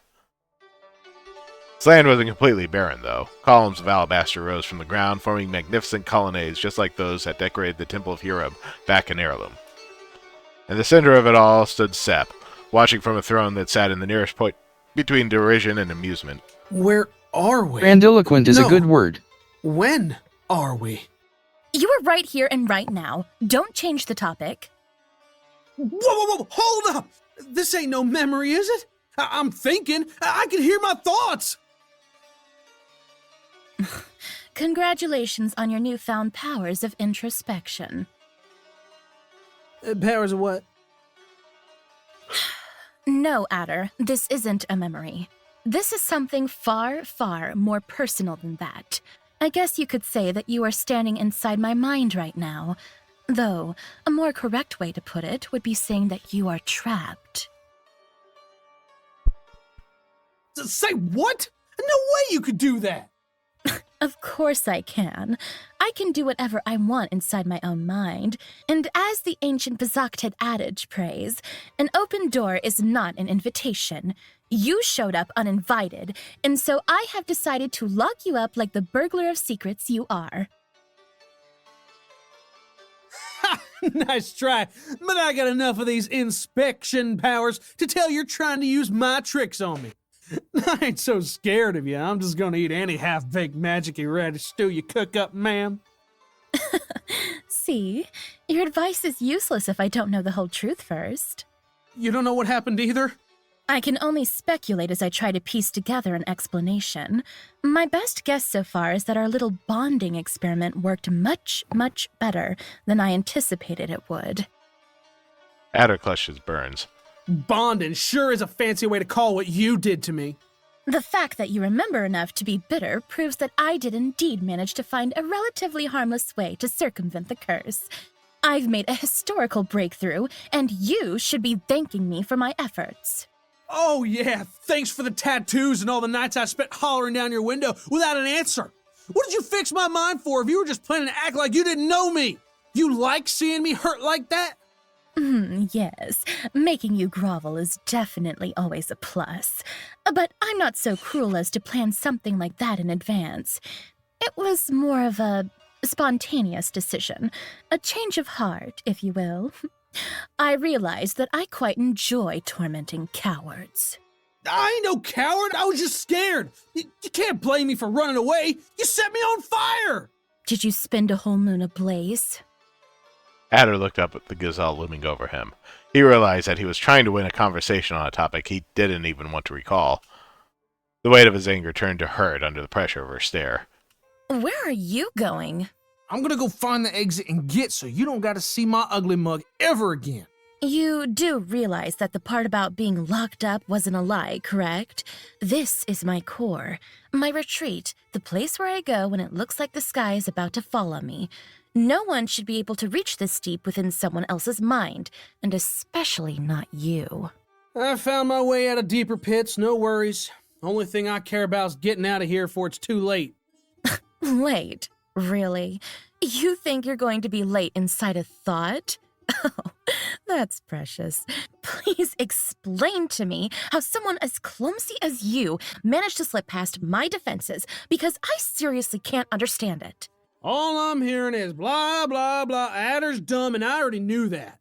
Time is not an objective reality in the same way a rock or your ignorance would be. An hour can go by in a moment when you're having fun, but that same hour can be a torturous eternity for someone in pain. Time lives inside your mind. A good gaze reader knows how to look inwards as much as outwards and use time in their favor. As long as I can keep my thoughts focused enough, time will remain effectively stopped for me and for you, little stowaway. We could potentially have a whole eternity to spend together, provided I don't die of ennui first. Then again, I'm sure you'll figure out a way to keep me entertained. We have a lot to catch up on. A cup of wine manifested into Sep's hand. She took a sip, grimaced, and poured the rest on the ground where it vanished immediately. Then she tried to conjure another. So, what'll happen to us outside? You know, in the real world? We'll die one way or another, and no one will shut up about it. A Barhan witch and a one-eyed horn-eater. No, forbidden lovers die in each other's arms as their plot is revealed. Yes, that sounds great. It's very romantic. They'll write songs about us. Sepp looked up from her fourth attempt at remembering the taste of a cup of wine. You look awfully somber for someone who is about to spend an eternity with the most beautiful girl on Dakna and have fame to outlive him for years to come. Isn't this like a dream come true for you, Sir Addersund? No! And even if it was, it wouldn't be right like this. You're about to die for something you ain't done, and my first reaction was whining because you don't like me instead of trying to do something about it. You sure you want to spend an eternity with a buck like me? Of course not. All I wanted was to keep you out of my thoughts for the rest of my life. But seeing as how you have made your way into my mind quite literally, I'm afraid I don't have much of a choice. Willful resignation is a skill of its own. No, ma'am! No one's settling down for Addersund just because they don't think they deserve bitter. There's got to be a way to get out of here and make it out alive. I'll get back to the trial and show them I did what I did because I'm dumb as a bag of rocks and you ain't got nothing to do with it. And how stubborn can you get, Adder? Am I not explaining myself properly, or is it that you don't want to understand? I always knew you were a simpleton, but I refuse to believe you're this naive. You got a point there, or are you just itching to insult me? Elbar wouldn't listen to a nobody like you if it cost him his life. The trial was a farce. A what? Sepp tilted her head away from Adder, fixing her gaze instead on the empty vastness ahead of them. The sand trembled and bubbled up as it began rising and taking the form of a deer and a gazelle. A trial? What do you mean, a trial? You said it yourself. Peasants are a brainless lot. We both know that you have more than enough reasons to want that deer dead, but the mob... I'm afraid they will need a little convincing on who to root for when his head rolls. And why should I care about the townsfolk's opinion? My guards have more spears than they have pitchforks. Omni, inability to pronounce ennui. Yeah, didn't pronounce that one correctly either, so... Do you really want to give them reasons to make a martyr out of a street shrub? You should be basking in the glory of avenging your brother, but instead they're cheering for him. I get the impression no one seems to appreciate your efforts, Sir Askadath. They really don't, do they? After all I do for them, all the times I've tried to make it up to Burbeth for my mistakes. Precisely. You need to show them your better side, so that Burbeth may wake up and finally realize what kind of man his brother truly is. Your genius never ceases to amaze me, Jasif. I was too blinded by honor to realize that Burbeth's sympathy for the commoners lights my path to redemption. Yes, we shall hold a trial to show my liege how fair and compassionate I am. Munificent, too! I shall dispense a few coins among the crowd before the trial to remind the citizens of Askadath's generosity. Their loyalty shall not waver when it's time to cast the verdict, and then I'll present the body to my brother as a gift. Mwah! Perfect! Just perfect! Grim didn't even begin to describe Adder's expression as the memory dissipated into dust. I only encouraged your optimism because I found it amusing, Adder, but I'm telling you now, it's hopeless. The balance was tipped from the start. So what do you want me to do then? Sit on my hands while he sharpens his sword? I won't be happy spending an eternity knowing you're about to get burnt to a crisp for trying to help me. I wasn't trying to help you, damn it. I knew there was no way you could win. I didn't do this to be charitable. I just wanted to make sure that I could see you face to face one last time and know you mean nothing to me. You don't owe me anything, Adder. I brought this upon myself. Sepp slumped back into a column that rose to seat her. She looked weary and small, tired from fighting a battle she would never share aloud. If you don't want me to stand up for you, then at least I'll stand up for myself just this once. This could be the last chance I get to prove I got a head over my shoulders, Sepp. Do you now? See, you're fine with this because everyone knows you got your head screwed on right. But if I don't speak now, I'm gonna die being Adder the dumbass. My neighbors will say, "Remember Adder?" And they'll go, "Darn right, ain't never seen a bigger dumbass in my life." And it's my fault, right? Because I let them. I thought if I didn't watch my tongue, I'd end up hanging myself with it. But that didn't make me smarter. That just meant everyone could put words in my mouth and make me dumber than I am. Y'all thought Shovel Hands was a soft-spoken boy, but no more. I'm gonna get loud. I'm gonna get louder than ever, so Lord Snotty Snout's gotta listen. Addison, son of God, father ain't never shutting up again, you hear me? You're really setting the bar high, aren't you? I've heard you talk even in dreams. Where else do you plan to... Hold that thought. Could you really be rambling as we speak? Sep sat back up slowly. Something had changed in her eyes. I know that face. You got a plan, don't you? That's the Sip I know, smart as a whip and only half as mean. What do you need? Just say the word and I'll get right to it, my queen.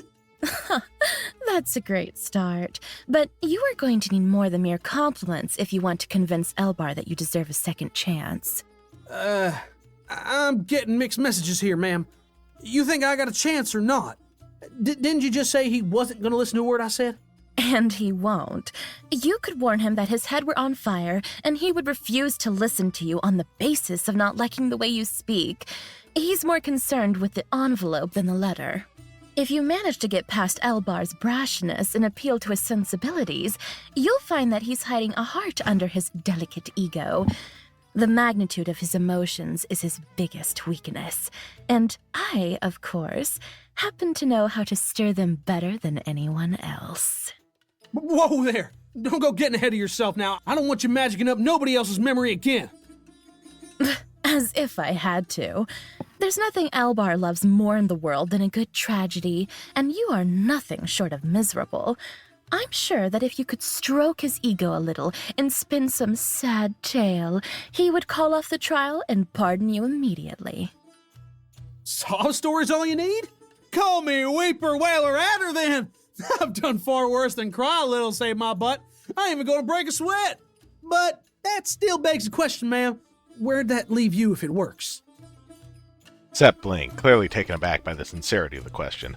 Adder would have sworn that he spied the faintest blush forming over her cheeks if he hadn't known her better. As I said, you don't need to worry about me.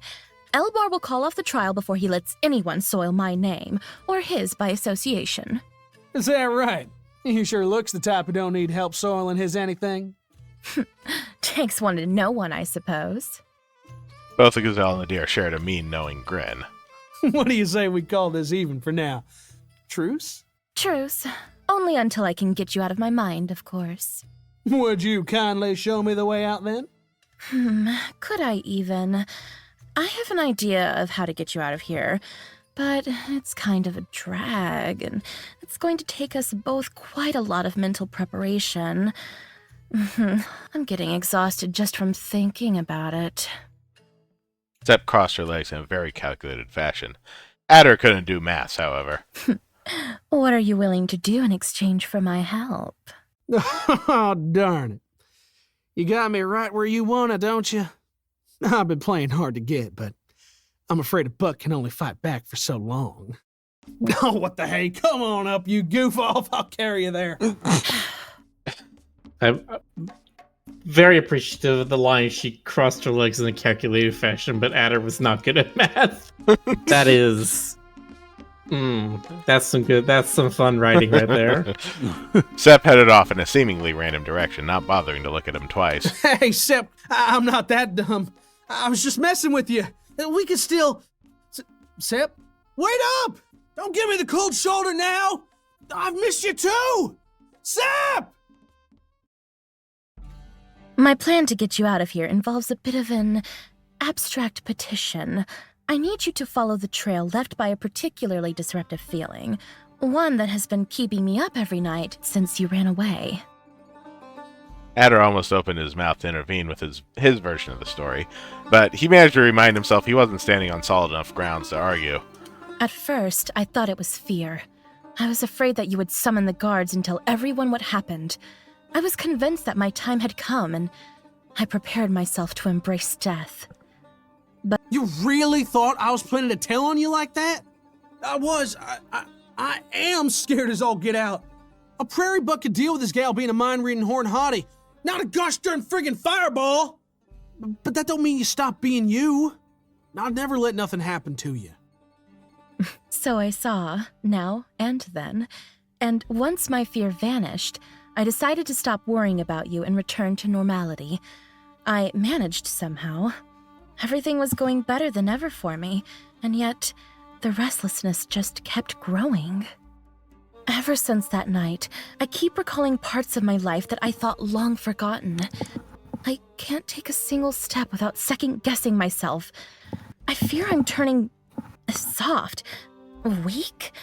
Ugh, I don't know. Jonas, you messing with something? What?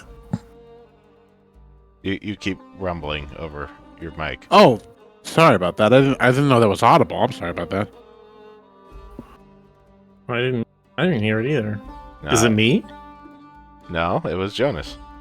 Nah, sorry. Can you? Okay. Hello, Maxie. Oh, hi, Max. Hello. Hello. Let me see. Oh, Hello, Maxie. Did you figure out the way to get everything, or? We're just getting into it. Yeah, we just almost there. Okay. After what felt like hours walking, their journey came to an apparent end. A pristine marble wall blocked any further advance. It stood tall and proud, looking far more impregnable and solid from afar than any wall Adder had seen in the real world. It seemed endless and eternal. Upon closer examination, however, the glamour built from lies and self-importance disappeared. This imposing defense was actually full of breaches and crumbling apart. I lack the words to describe the change you've stirred within me, Adder, but that hardly matters anymore. All I know is that you have managed to slip past my defenses, and that means it's only a matter of time until someone does it on purpose. I need you to take advantage of my vulnerabilities to find the way back out, and then lead me to it, so I can close it. No one shall get so close to my heart again. Let me get this Maxie, straight. I was wondering, Only way what's out the of your total word mind's count of this making you game's a text? Worst person, somehow. It's somewhere above 200,000 words. Damn. But I don't remember what exactly it is.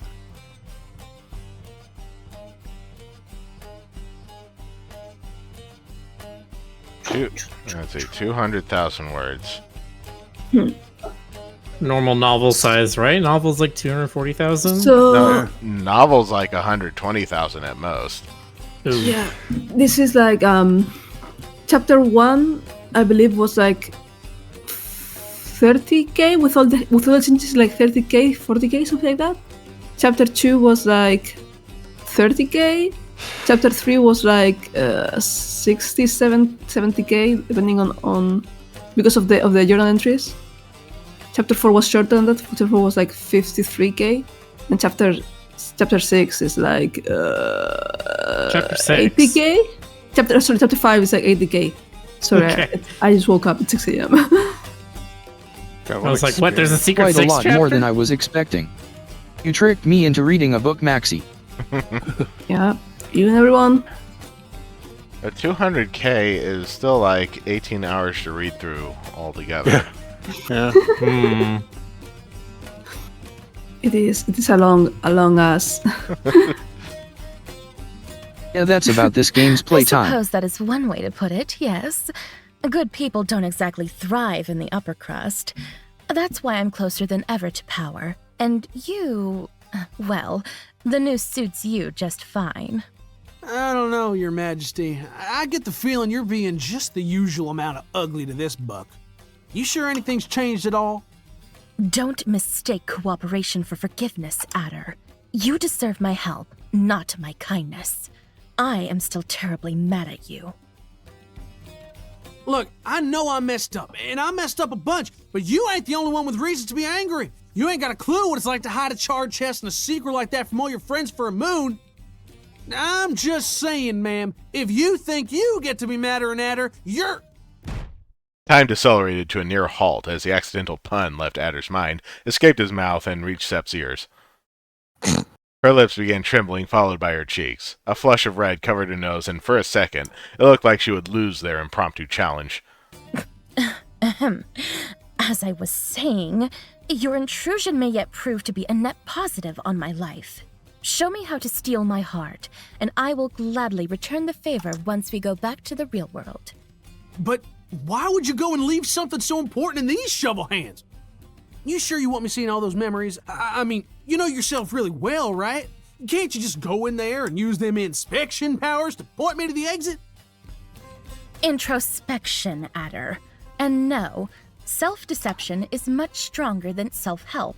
I'm self-aware enough to know that any attempt at self-analysis would only leave me crawling back into a cycle of self-loathing and make me lose control of both this place and myself. You forgot any self in there? Stepp's glare made it quite obvious that this was not the time for quips. I can surmise where my issues lay and point you in their direction once you know what you're looking for, Adder. That's the extent of what I can do without the guidance of another gaze reader, and you're the closest I've seen to one in a decade. Besides, I firmly believe that in the time we've spent together, you have grown to understand me better than anyone else. Not that there was much in the way of competition to begin with. Adder was, despite all evidence pointing to the contrary, a rather simple boy with simple tastes and simple goals. Psychological journeys to the center of the mind were not exactly his field of expertise.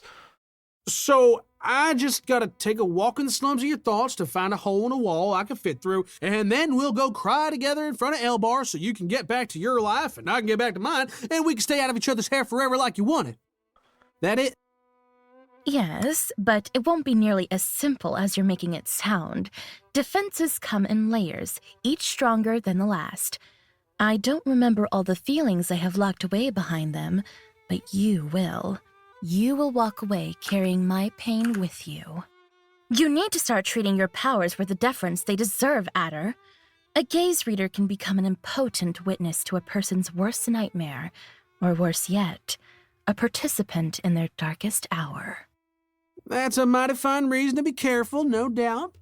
But it don't sound all that convincing when you tried to mess with my head the minute you saw me walking down the street. This and that are two completely different things. I needed to see if you were the deer who helped me. It was important. So abusing my power's all fine and good long as I can make up a convincing excuse. Gotcha, Teach? That's not... Ugh, you can't truly be this obtuse. You're just saying words I can't understand because you know I'm right. Stop being a pest and make yourself useful for once, will you? Search around and see what you can find. I have other matters to attend to. Inside your own head? No, inside yours, duh. Be gone already. Duh. All right, I'm going. Hold up.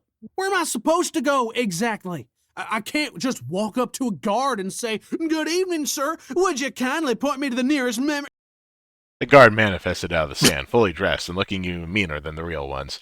Good evening, sir? Adder didn't even get to formulate his question.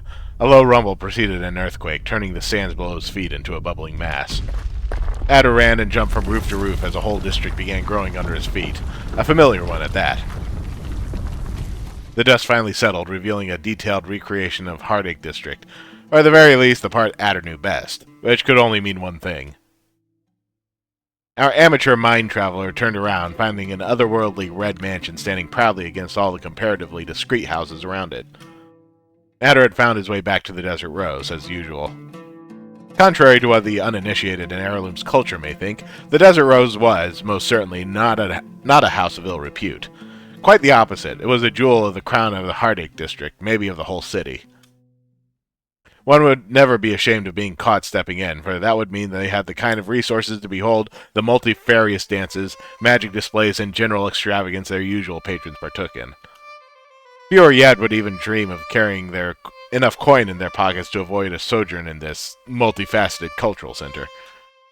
Needless to say, it was not the kind of place someone like Adder would ever be allowed to frequent, and by frequent I mean look at it from any distance shorter than 60 steps. He wasn't even allowed to breathe in its proximities lest he contaminate its air of nobility. Despite their strict anti-Adder policy, however, the guards that usually stood by the main gate didn't seem to mind his presence at all.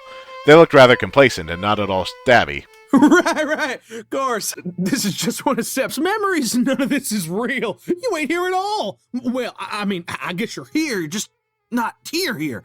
So, look, y'all mind if I come in through the front door just this once? The guards remained impassive. After much deliberation, Adder finally mustered the courage to walk in. The Desert Rose was a marvel from foundations to ceiling, but its main hall was particularly impressive. Tapestries on every column displayed dance steps, while elaborate mosaics drew the palace's namesake flower over and over in every wall. Men were playing ouds and flutes in the background, making music that didn't make any sound. You'll just have to take my word for it, you know? Fountains of wine, hookah pipes, and beautiful does filled the room, assuaging all the rich deer and heirloom into spending enough money to fund a small nation. And who knows how much money they were making beyond the common room. The Desert Rose should have been a marvel to behold in every sense, and yet, despite all the bustle, the only home Sepp had ever known seemed rather dull and lifeless. You don't care a whole lot for this place, do you? No answer. The cavernal silence filling the crowded room sent shivers down Adder's spine. He quickly decided to stop loitering around and head to the first floor instead. The familiarity and sobriety of the bedroom area was rather reassuring in comparison. It would have been positively awful to snoop around such a place, so Adder carefully counted room after room until he was sure he found his destination. The heavy door opened to reveal a chamber far more impressive than any other alcove Adder's imagination could have conjured. A brief glance was enough to show that it was bigger than Giof's home, and times infinite more exquisite. Delicate carpets made up of intricate patterns covered the totality of the ground, from the entrance to the luxurious bed in the center of the room, stopping only before the enclosed balcony. Dozens of cushions lay haphazardly against each other, displaying some sort of mating dance. They huddled in the middle of the chamber, on the corners against the wall, on the bed as well. So many cushions. Adder lacked fingers to count all of them. This was, in other words, Sepp's room. Alrighty then, what do you got in store for me? Hope you ain't forgotten we're still in public. Not that I think you're thinking about that, just throwing that out there. Once more, no reply. The only sound other than Adder's voice was one produced by a ghostly projection of Sepp using an inked pine needle to fill the pages of a worn-out book. Adder took a few steps around this image of Sepp, enjoying his newfound mobility as he studied her factions. Yes, her factions. Once more, no reply. The only sound other than... Yeah. Oh, I somehow went backwards. Okay. Now excited may be a bit too much to describe her, and impatient would be too harsh. She looked... extremely disappointed. Oh, what's that silly little frown for, dear? Were you expecting the dessert cart instead? No, our servants have the decency to knock before they come in. The room became a blur for a brief moment as the door opened to reveal the silhouette of a doe. The jewelry she wore manifested itself sooner than her face. Adder jumped back behind the bed instinctively as he saw the older woman walking in. He'd only crossed words with her twice in his life, but that had been enough to engrave Miss Rochelle's name in his memory. A woman with a face that seemed to be perpetually locked in a smile. But it wasn't just a shallow smile, no. Her hatsa remained still like a glass of water. Sepp turned her face back to the mirror watching the scene, determined to look completely unfazed as she discreetly switched from the book for a comb. Is it too much to ask for a little privacy in my room at least? Privacy? Oh, deceive! Everything that happens within these walls is private. Privacy is my business, after all. But it's especially my business when the only Barhan dancer in this house decides to disappear right before her first show of the day. I'm more than made up for it doing that stupid fortune teller sideshow you prepared for me. What else do you want? What was it indeed? Let's see. Privacy, business, first showing in the morning. Oh, there you go. That's what I wanted to tell you. You missed your new introduction. A fiery princess born among dunes and ruins. The very last descendant of a long and mighty dynasty. Legends say that she was sired by the sun itself under the guise of a gazelle. Dugga, dugga, duck, here come the drums, building up the reveal. We know not her true name, only her legacy. And so we call her by the name she would have been given in times of yore. Everything goes quiet. You step into the flames, and I shout, Jasif, Princess of Fire and Sand!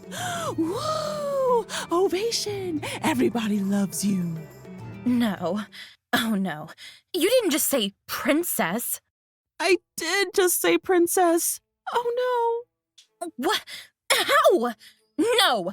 I can't be a princess? Really? Why don't you go ahead and tell them to call me Sep while you're at it? Dear, I would never. I know how important your stage name is to you, and you know I adore your taste. Jasif is such a great little nickname. So mysterious and exotic and... profitable. Powerful. Too much, perhaps. I'm afraid the title of Queen sounded a bit too inaccessible. Men don't like having their power contested, dear. It's bad for business. Ah, yes. The ever-thriving business of horn eating. Well, someone's feeling sarcastic tonight. Are you really sure you're not expecting anyone else, dear? You radiate an aura of longing and solitude and...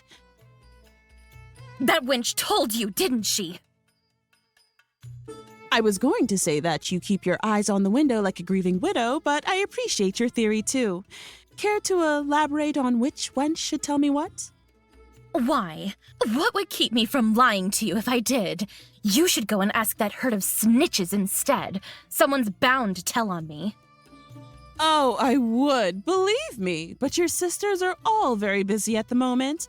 I know this may come as a surprise to you, but some of us have to do something called work. Not again, please.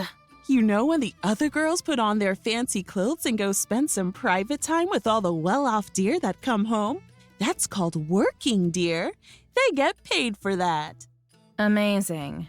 I know! And to think you do the same for free. The dictionary lacked words to describe the color Sep's face turned. So what are you going to do if I bring someone over again? Ground me? Ground me, she says.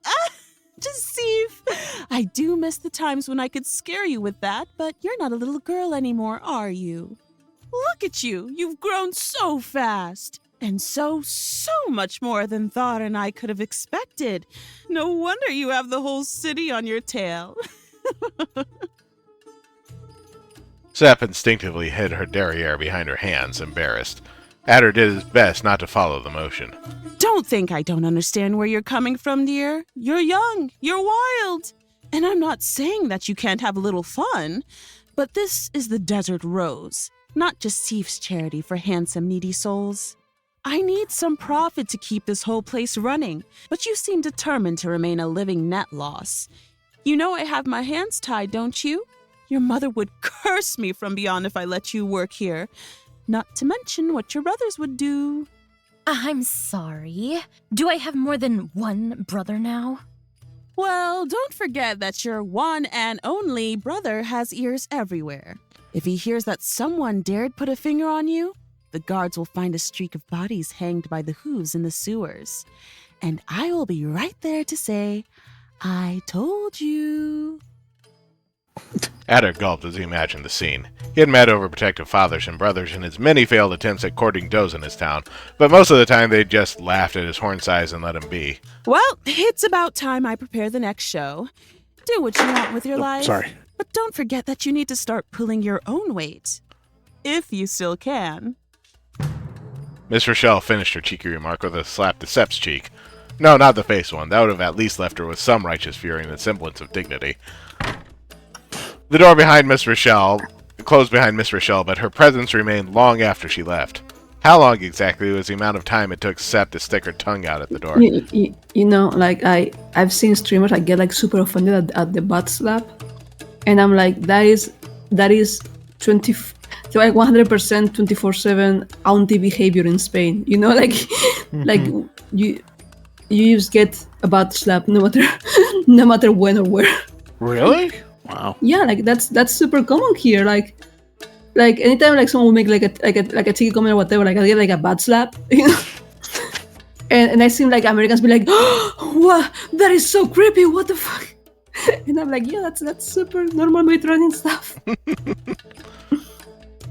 Yeah. Yeah, I can't help That'll but show associate some kind of romantic context with it. Which, what we know about Rochelle and Sep's mom makes it even more awkward.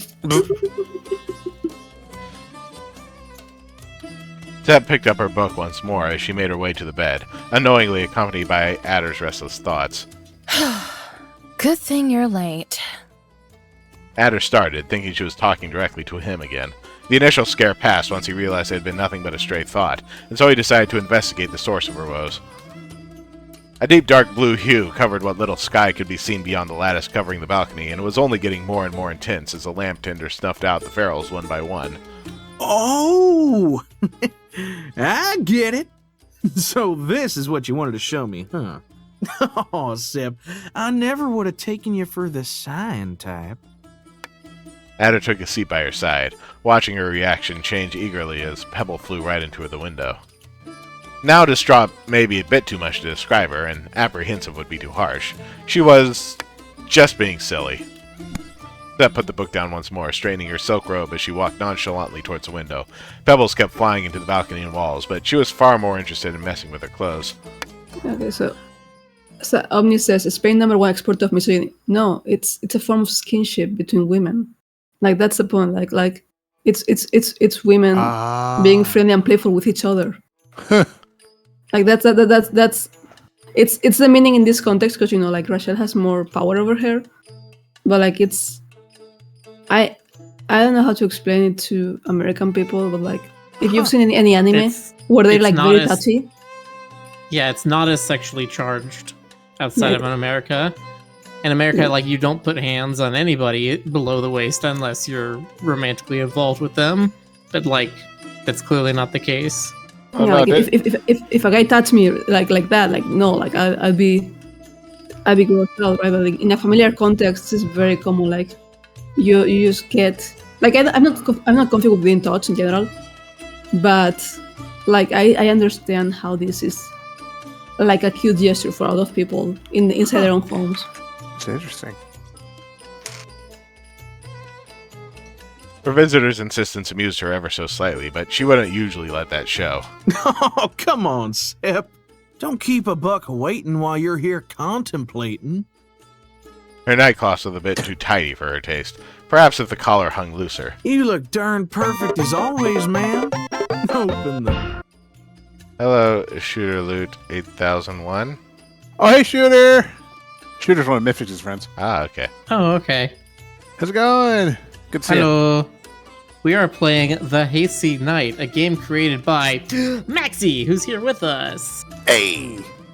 And what is this Maxi you speak about? Can you point me to him? It's the person to the screen left. You see my stupid bird beak, and the person that my beak is pointing at. That's the Maxi. That's him.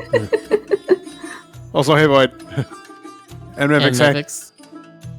Oh, no. Open the godforsaken window this instant! Say what? Adder's neck twirled over itself with the ugliest crack as his attention switched from Sep to the window. I know you're in there, damn it! Why are you keeping me waiting? You're the one who's late, you imbecile. I should just let you scream down there until the guards come looking for you. Also, chat, It's Elbar, voiced by Void Quail in chat. Void is not here right now. Oh, but Void... He's in chat, he's not in here. So. Yee. I saw that. Sep looked up, seemingly exchanging glances with Adder for a moment. But I'm feeling pretty generous tonight. Ooh. Sep unlocked the window with a knowing smile and the confidence of a dancer that had played their song successfully 1,000 times. Adder followed, aghast.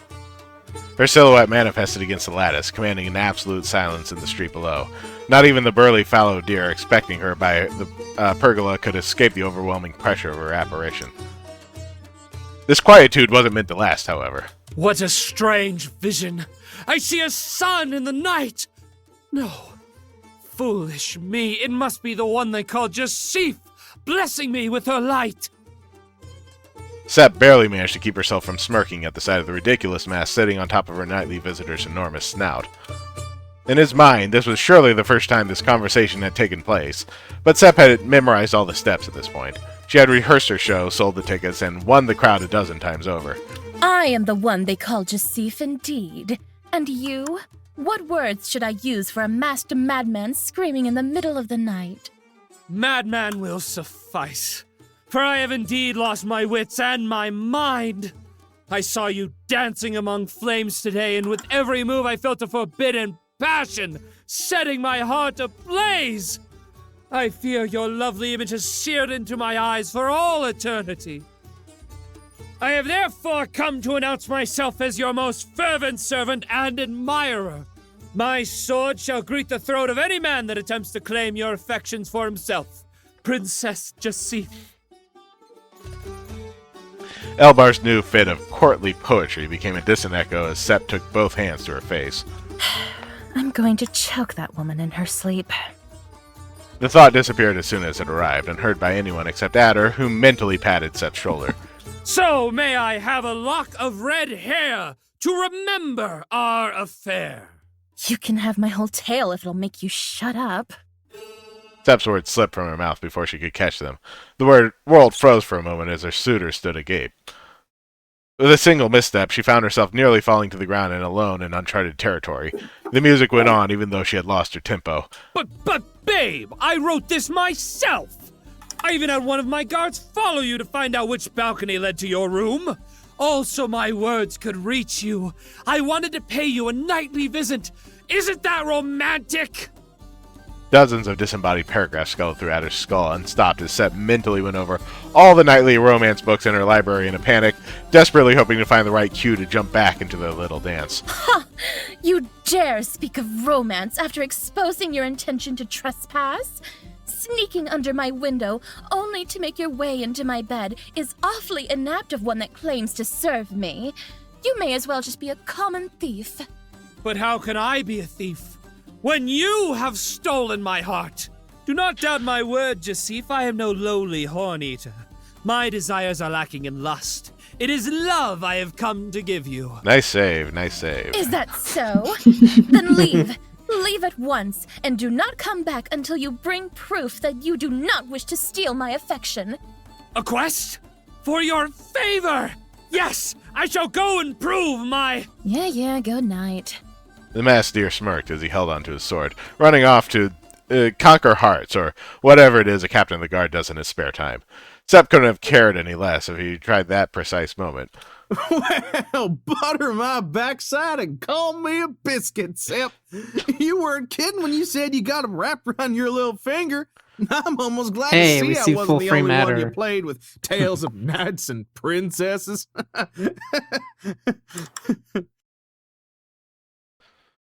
Hidden behind. What? Almost. Sepp was about to lock the window, and her eyes caught a glimpse of what looked like a pile of hay attempting to walk away. That's what I get. To be fair, though, like Adder's supposed to be like way taller, and his legs are not supposed to be like bent. They're supposed to be straight. It's just that he did not fit within the boundaries of the sprite. Oh. so yeah, like, he's supposed to be like his legs are straight, not bent.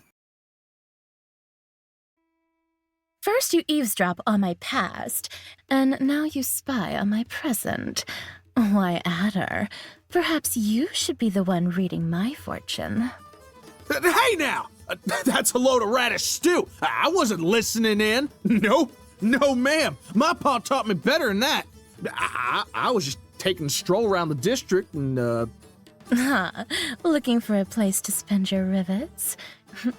And here I thought you were the type to take matters into his own hands. Sepp's words took a moment to sink in.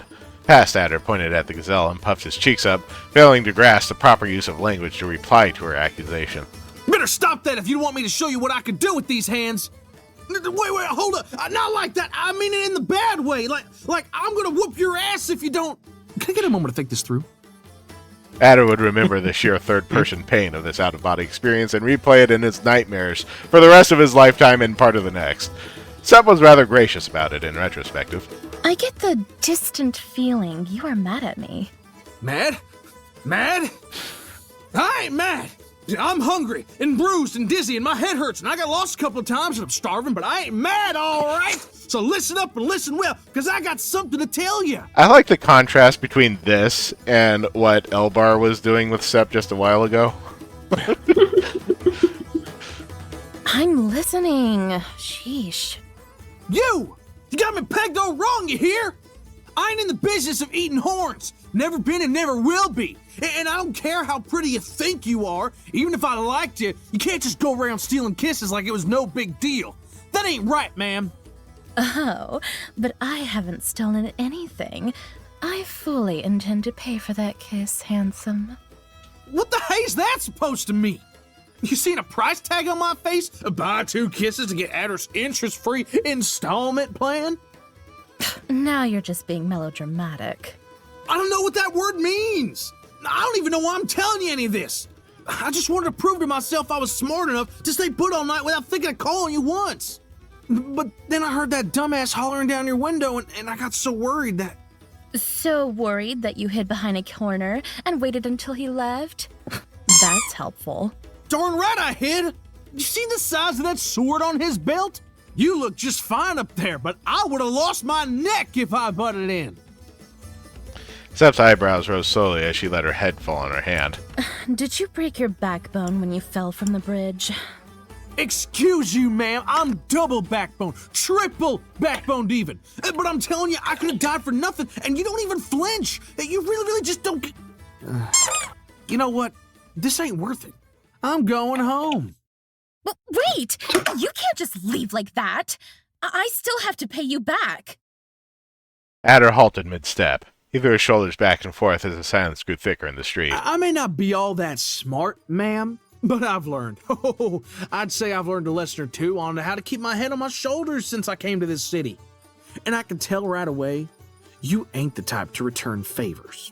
I don't know what you see for a Sep or a plain old Zeld ever want from me, but you're gonna have to find yourself another buck to laugh at tonight. Is that so? Fine then. If you see the one-eyed chub I was waiting for on the way back home, wish him luck figuring out how to read gazes all on his own. You ain't got nothing to worry about, ma'am. He'll just have to do without magic as usual. I hope he can do without food, too, because I'm going to throw away the desserts I ordered for him. That's a... No, yeah? For real? No, it's a bluff! You're bluffing! Am I? Both adders watched intently as Sep unlocked the window and extended an arm slowly through it. She opened her whole hand, save for 2 fingers, letting a tiny square pastry dangle outside the mashrabia. Mashrabia. Yeah. But it was not any pastry, oh no. Adder nearly drowned on his saliva as he stared at the beautiful puff pastry filled with fig marmalade, covered with a generous layer of nuts slathered in honey and topped with a beautiful plump date cut to resemble a flower with an almond in its center. Sounds so good. It was probably worth more than Adder's total lifelong earnings. It was a kind of pastry kingdoms fell and were built for. It was a honeyed dental cavity waiting to happen. Catch. The pastry... What's a masharabia? This is a masharabia. This thing. The thing she's standing at. The pastry seemed to float briefly in the air as Sep let go of it. Adder hurtled himself towards the divine gift that was being offered to him and cushioned its fall, thanking the gods for his colossal pastry-catching hands. He didn't so much eat his bribe as inhale it, believing himself unworthy of presenting such a treat upon his taste buds. The discovery of this new order on the scale of flavor could have been classified as a religious experience for a boy that had been feeding exclusively on tiny stale potatoes for years, and mostly oats before that. I think I'm falling in love, man. Just don't fall on your face again on the way up. There was surely more banter to be appreciated as the newly bought buck dashed almost vertically up a column. It was, after all, the beginning of a relationship based upon pastries, quick wits, and uninhibiting wine. But Adder couldn't hear a word through his wailing. Sep, can you hear me? Oh, please, Sep, just one. Just let me eat one of those, I beg you. What kind of messed up torture is this? What in the name of the Hadza are you doing? Smugly complacent image of past Sep had been replaced by smugly annoyed present Sep. Feeling sorry for myself? I thought it's what you were trying to... For the Oxer last is hammering time, in the fact that we've hit trying midnight. Anything. I already told you what to do. You just need to use your powers to sort through my emotions and find the relevant memories. Did you intend to sit here and watch the whole season go by until you stumbled upon something important? What? No, not at all. Come on, Sip. I ain't that dumb. That's just what it looks like from the outside. Yep.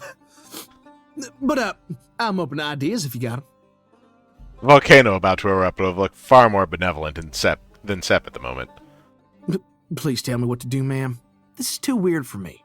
I'd say I can't believe this, but then again, it's my fault for putting so much trust in a poor excuse for an apprentice such as yourself. Say what? Think you got that backwards, Missy? You were a poor excuse for a teacher.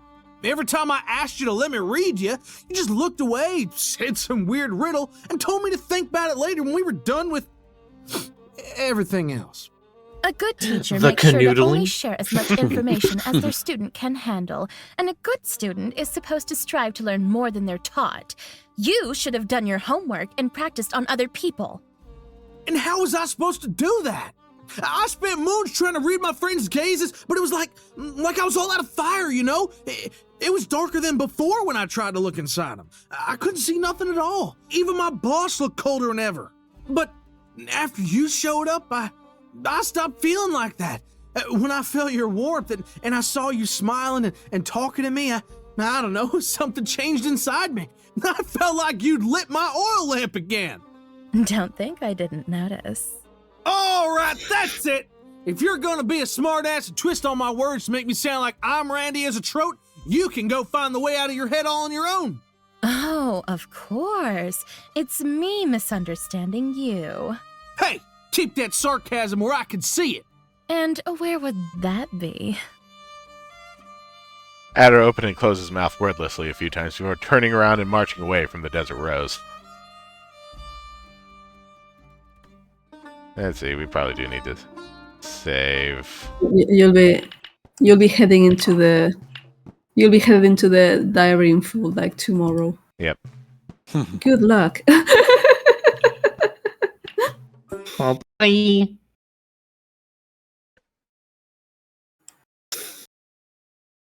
It's like, Wait, did they do the naughty stuff already? oh brother. There was so much naughty stuff. Just All wait right. until tomorrow. We're gonna rate out to Slush, who's All right. playing Mario Party with some friends. So go say hi to them, and we'll see y'all next time. Yep. All right. Take rocks. We'll see you next time. Have a good night, everybody. Good night, everybody. Good night.